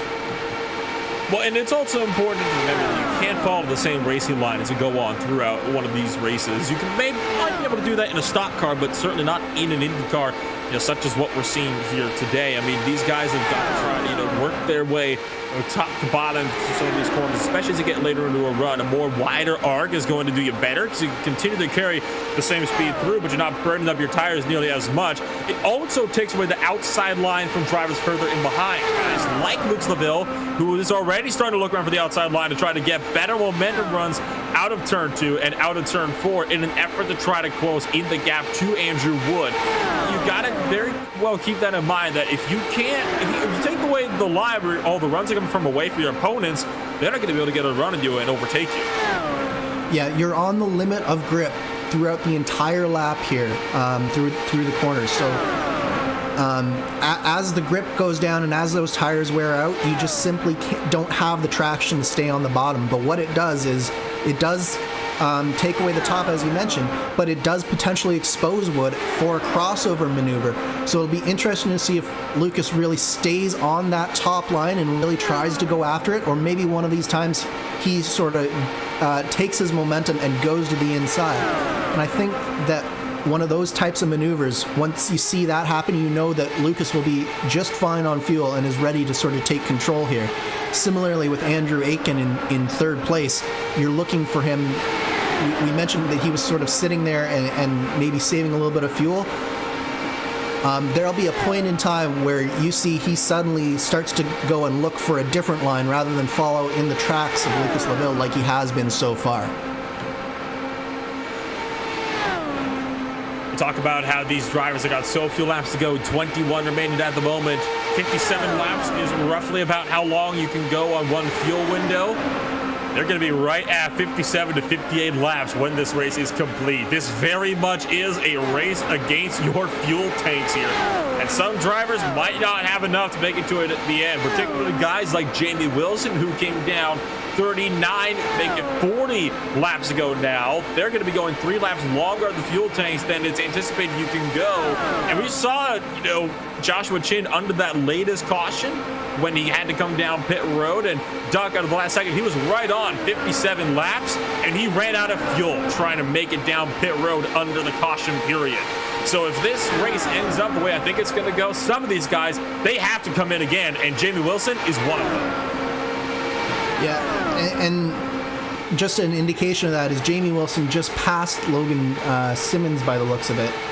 Or sorry, Marshall Stanley for 5th place here. So if Jamie Wilson was trying to make it, he wouldn't have done that. He would have stayed right behind Marshall Stanley and tried to draft as much as he could. I definitely don't think that Jamie has the fuel to make it, as we see him actually coming down on the pit lane this time by with 19 to go.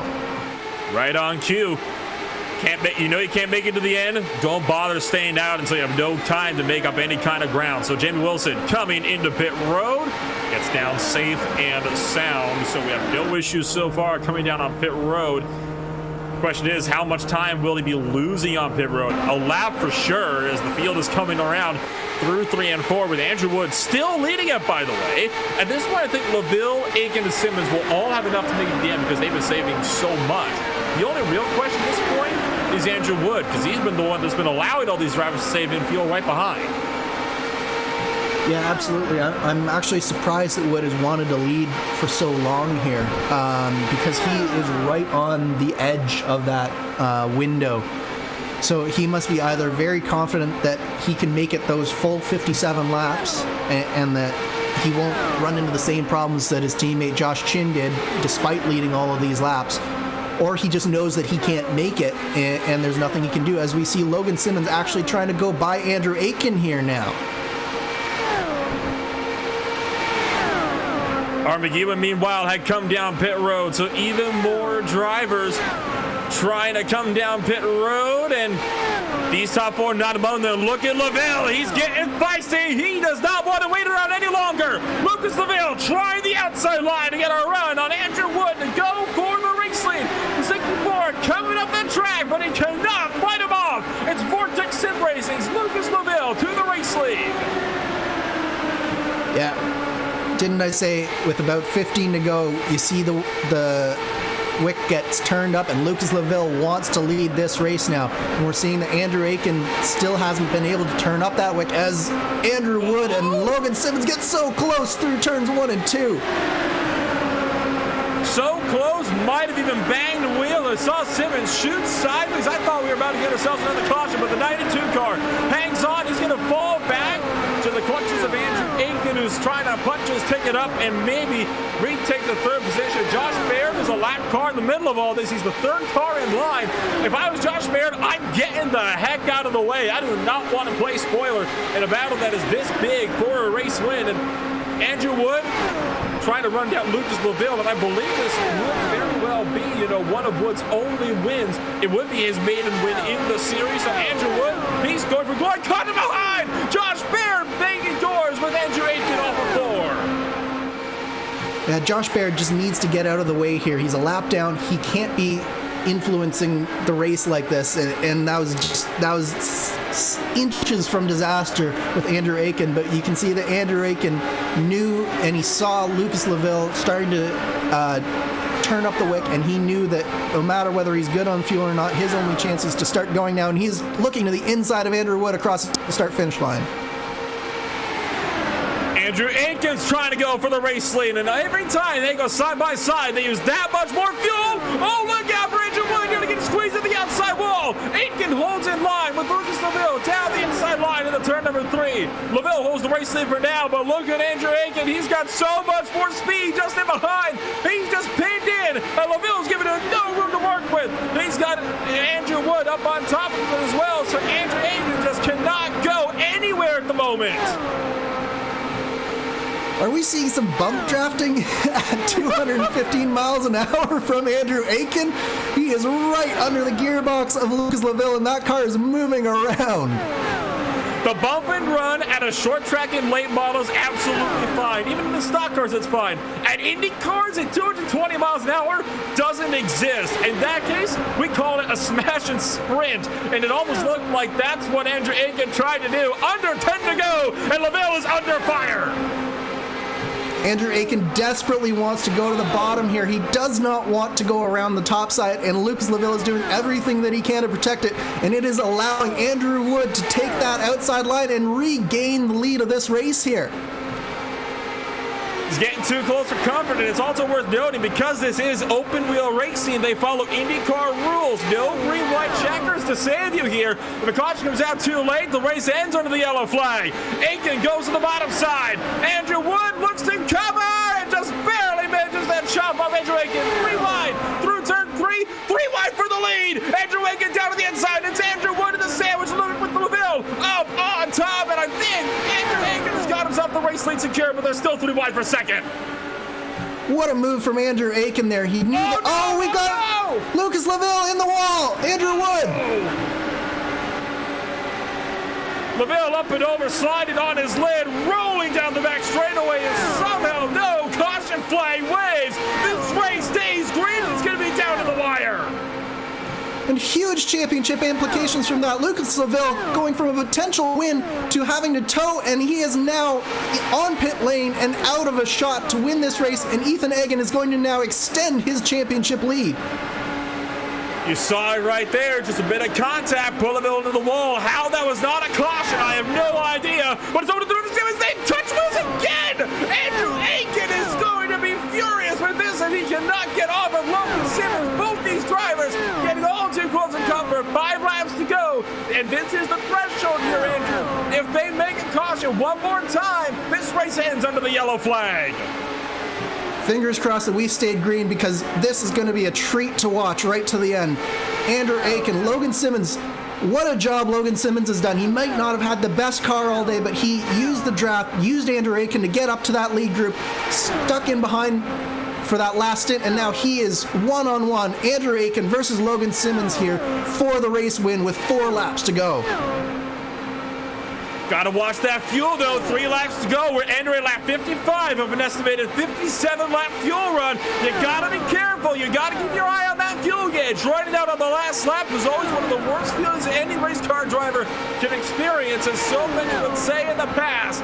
Andrew Aiken still has racing with 3 laps to go. Josh Baird hanging in the wings, and with Andrew Wood nowhere to be found, this is now a 2-horse race between Simmons and Aiken.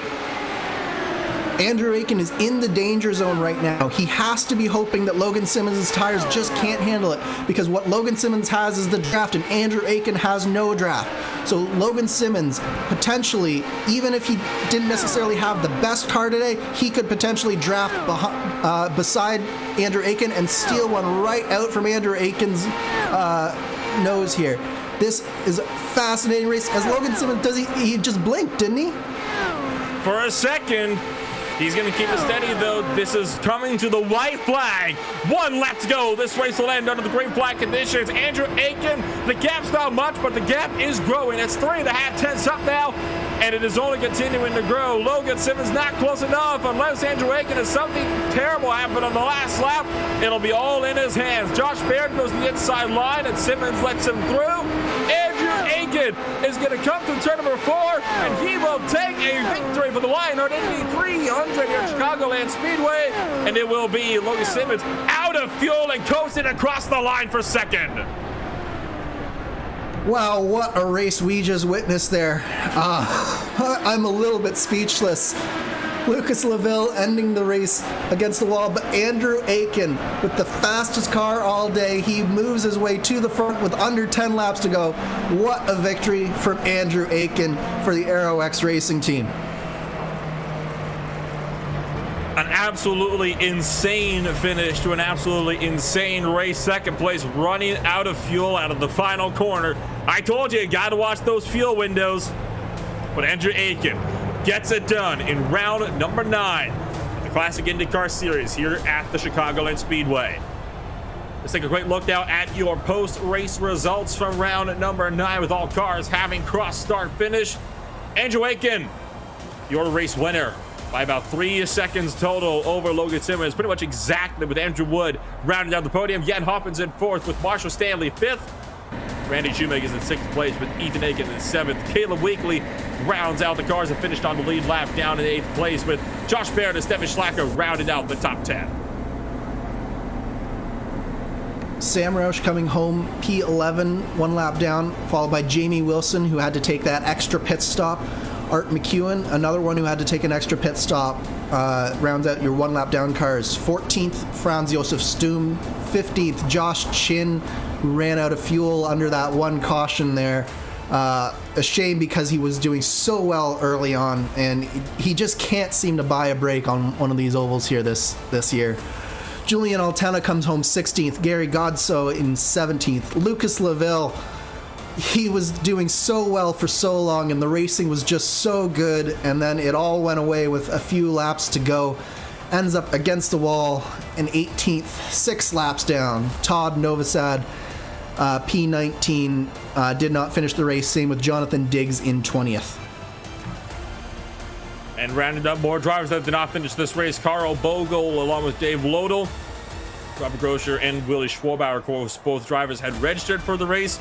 Neither driver, though, set qualifying laps and were not due to start this race at all. So, fastest lap by Lucas Laville, so consolation to him. 25.514. Nobody else able to get close to that throughout the rest of this race. The fastest speed of this race was a grand total of about 215 miles an hour as well. 220 even in some cases. It's been absolutely insane how fast these cars have been able to get. But with that being said, now we just gotta wait to see if these top 3 drivers will come out over. We'll see if we can get a hold of them. But oh my gosh, I mean, what a race, Andrew, that was. And I want to give, honestly, a huge shout out to Stefan as well. Of course, he was a driver that I think had the most misfortunes out of everybody today. Got caught up in about 3 different crashes, making even 4, still finishes in the top 10. What a legend. Absolutely. It was an incredible race to watch. There were battles throughout the field. People were going wheel to wheel throughout that entire race.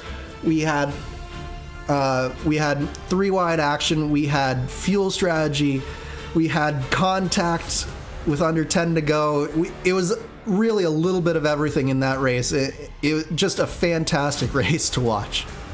There you saw Lucas Laville get it up into the wall once more, and he slid way down. And it's this big hit right here that really got him just slammed. That was with the 71 machine, I think that was, of Julian Altena. That kicked up Lucas Laville, and he slid on his roof pretty much all the way through the infield grass, and then went for a couple of more barrel rolls right at the end of the wreck. And that's huge for the championship. It's worth noting as well. Of course, Ethan Agan was one of those drivers who needed a good finish today, and it was looking like it was going to be swinging to the favor of Lucas Laville for the points lead. And because of that moment right there, Laville is further down than ever.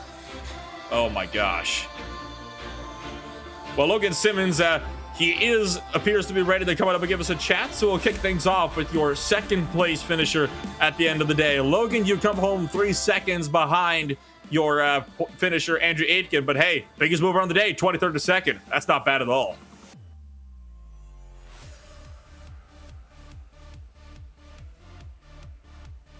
Logan, you got me, buddy?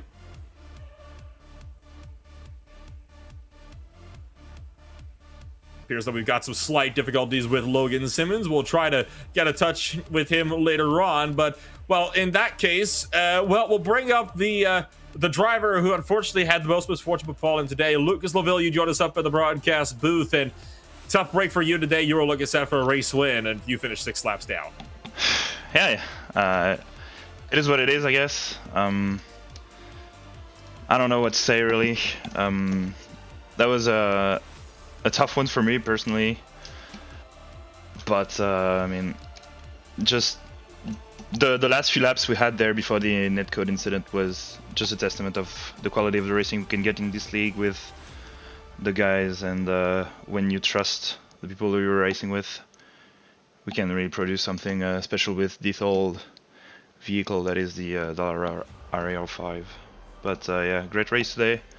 I think really the best car won out there, so I'm not really bummed about it, even though I think I should have had the win because I had the fuel strategy playing for me, had I managed to defend properly. But it is what it is. We'll see how the cards are dealt for the championship now. I have no clue what it's going to be like since I take such a big drop, but still 3 races to go, and the big one at the end is where my sights are, really. So everything's still to play for. Amen to that. And of course, just because you got one bad result here doesn't mean you're out of the championship fight. Mid-Ohio is up next. What's going to be the hope coming over into round number 10? I love the place. The place doesn't love me at all. So damage limitation is most likely it. We'll see. I expect Ethan, Josh, Willie to be right up there, so I'll have to salvage what I can and be there in America and Indy, like in money time at the end of the season. Here's hoping that you'll find yourself a better result over at Mid-Ohio. Want to thank you again for coming up here, give us a chat, Lucas. Before we let you go, though, anybody you'd like to shout out for your Vortex Sim Racing #1? Yeah, enormous shout out to the guys for the work this week and the mental support they're giving me. In the same lines, big thanks to all the guys in CIS for everything they do to make this league as great as it is, and such a fun place to chat and to race at. Also, big shout out to you guys. I hope the race was very interesting to watch, and big shame about these final laps, because I think it should have been really a 4 wide finish or something like that. Would have been great, but it is what it is. Hope you guys had a great show, and we'll see you in 2 weeks. We'll see you in 2 weeks, and thanks again, Lucas, for coming on up and giving us a bit of a conversation, and best of luck in 2 weeks at Mid-Ohio. Cheers, guys. That was Logan Simmons, a driver who was set for a win and unfortunately is finishing this one so far down to 18th place and 6 laps down as well. We're going to bring up the 3rd place finisher now, Andrew Wood, and we are going to hand this one over to Andrew Kinsella. You're with our 3rd place finisher. All right, so first of all, Wood, congratulations on your 3rd place here, but I think the thing that is on everyone's mind here is with the 7 or 6 laps to go, that netcode contact with Lucas. Just take us through it from your perspective there. Well, it's tough because I knew I was going to be stuck in the middle with nowhere to go, so the car felt decent enough that I could hold that middle line from the first stint when I was racing with Chin. So I entered with enough speed as I thought I could, hoping to get out of it on the other side, either behind one or both of them, and just try and figure it out in turn 3. But I mean, I was right on that seam the entire way around, so I know I held my line. It just the contact that happened afterward was just very bizarre. I felt a hit on both sides of the car, strangely enough. So yeah, just a bummer, really. The whole situation just I knew it was getting very dicey as soon as Lucas got by. I knew that they were going to be released and had some fuel. Meanwhile, I had to kind of play with it out front, so I was just trying to see where I fit in line, really. Yeah, and you do mention that you were leading for most of that last stint. Was that a conscious choice by you, or did they sort of force your hand and force you to lead there, maybe hoping that you would run out of fuel? My fuel situation actually was looking good based on pitting on lap, whatever that was, 143 or something like that. Based on what I was calculating, what I was looking at, I was going to be good, just with some little fuel breathes here and there. And the number actually was looking really good for most of it. It started to kind of teeter the other way once we got closer to the end and the numbers were better calculated. I was just trying to do some quick math in my head while also trying to drive the regular line around the track. So I think me leading was for the best, for the fact that I knew that I had just enough to save. And I think I would have started sputtering very close to the line based on where I was going right now. Well, you still managed to come away with a 3rd place finish, so definitely it might not have been exactly the result you were looking for, but definitely a good result for the day. Anyone that you would like to give a shout out to here? Yeah, a big shout out to Lucas in particular for, the little battle that we had mid-race there was good, and I know he and Robert and Josh put a lot of effort forward to make this league what it is, and it's a lot of fun to join every week. So big thanks to the CIS guys and the admins. Like to shout out my teammates Jamie and Josh as well. Very last minute kind of moves to the setup here, and they managed to work even though we really didn't know how they go. So yeah, big shout out to those guys, and of course RaceSpot for doing what you guys do. All right. Thanks so much, Wood, and congratulations once again for your 3rd place finish. And Nolan, I gotta say that was quite the battle that we saw with Andrew and Lucas and Andrew Aiken and of course Logan Simmons as well, coming to the end there. I don't think I've seen racing like that in a very long time where we had so much fuel strategy and then so much close racing throughout the entire last stint there. Michigan set. And speaking of Logan Simmons, we're going to try to dial up our P2 finisher one more time. Logan, how are we feeling this time round? We're good. We're good. There we go. Well, Logan, you come home second place, and after starting dead last in 23rd, I imagine you're feeling pretty happy about that result right now. Oh, yeah. That was a bank robbery is what that was. There was no way that I was going to move through the field as spread out as it was. And we were going to pit, and a couple guys spun, and I was right there at the edge. And even when I went to pit, the pit was closed. And I guess as soon as I hit the line, it came to where it opened up. And cycled myself to third. I was like, okay, if I can stay here, I don't have the fastest car, but I probably can work my way and be okay to get it at the end, to get maybe a podium. And had I saved a little bit more fuel, I think I probably had something for Aiken. Now, of course, you're not in a big championship fight yourself, but that being said, you are in a very close fight with a lot of drivers further down for the likes of Niall McBride, Rod Carpenter, and so on. So Mid-Ohio comes up next, or you're looking to potentially work your way up into the top 20? Oh, yes, I am. I plan on getting to work on that set pretty soon, especially since my sponsor will be sponsoring that race. Well, in that case, here's to hoping that you'll find yourself in a very good result, just like you found yourself in a good one here today up on the podium. Well, Logan, pleasure as always to be able to talk to you every now and again. Before I let you go, anybody you'd like to shout out for your iconic motorsports machine? All my teammates, all our sponsors, whether it's Dave.com, Race 92. Who else we got? Well, that was bad. I went blank, but all our sponsors, they help us keep all of our cars going, like all of our special events cars and all that. Well, here's hoping that you'll find yourself in another good result next, in 2 weeks' time, Logan. Thanks for coming up and giving us a chat, and we'll see you next time. All right, y'all have a good one. That was your second place finisher, Logan Simmons, coming up to give us a bit of a chat. We've got one more driver that we're going to see if we can get a hold of. Julian Altena comes on up. Julian, you finished down in 16th place. I don't think would be ideal for you, but still higher than where you started. And with a wounded car, that's not a bad result at all.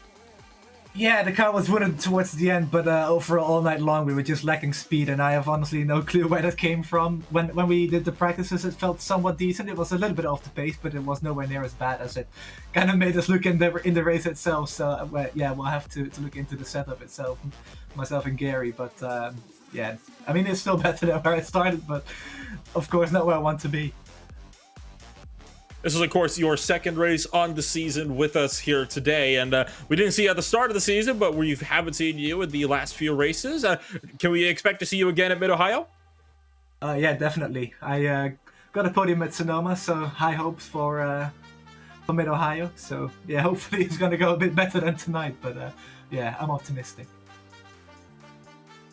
Optimism is always a very good thing to have. And, well, Julian, we want to thank you for taking the time to come up. Sorry, we got to wrap this one up short here, but before I let you go, anybody you'd like to shout out for your number machine? Yeah, VOR is on the side of my cars, the primary sponsor, per se, let's say. It's my own iRacing league on Saturdays, European and North American IndyCar league. So, yeah, you can check it out on Twitter at VelocityOR. And also on VelocityOnRacing.com, and that's about it. Also thanks to Ian Berryman of IMB Racewear for allowing me to run his logo, otherwise the car would look a little bit pale. Also Matt Houston with Raceverse. Those two aren't official sponsors, but they're on the side of my car anyway, so thanks to them as well for being good friends of mine, and to you guys for broadcasting. Thank you for taking the time to come up and join us, Julian. You got a podium 2 weeks ago at Sonoma. Hopefully you'll go on and get another one at Mid-Ohio. Yes, definitely. Thank you, guys. That was the last driver we wanted to take a chat with here tonight. And Andrew, that will just about wrap up our show tonight. Next week, or 2 weeks' time, we have Mid-Ohio, the last race in September. What's your thoughts coming into a very twisty and slower track on the schedule? Yeah, it's going to be the complete opposite of Chicagoland, isn't it? This one is going to be very twisty, technical, slow track, but that doesn't mean that the action is going to go anywhere. I think that CIS has shown over the years that no matter what type of track they're on, there's going to be action everywhere, and Mid-Ohio is going to be no different, especially with all of the championship implications that happened here today. Lucas Laville has got to be back on his game if he wants to get back into this championship fight, particularly with how strong Ethan Hagen has been on the road courses so far this year.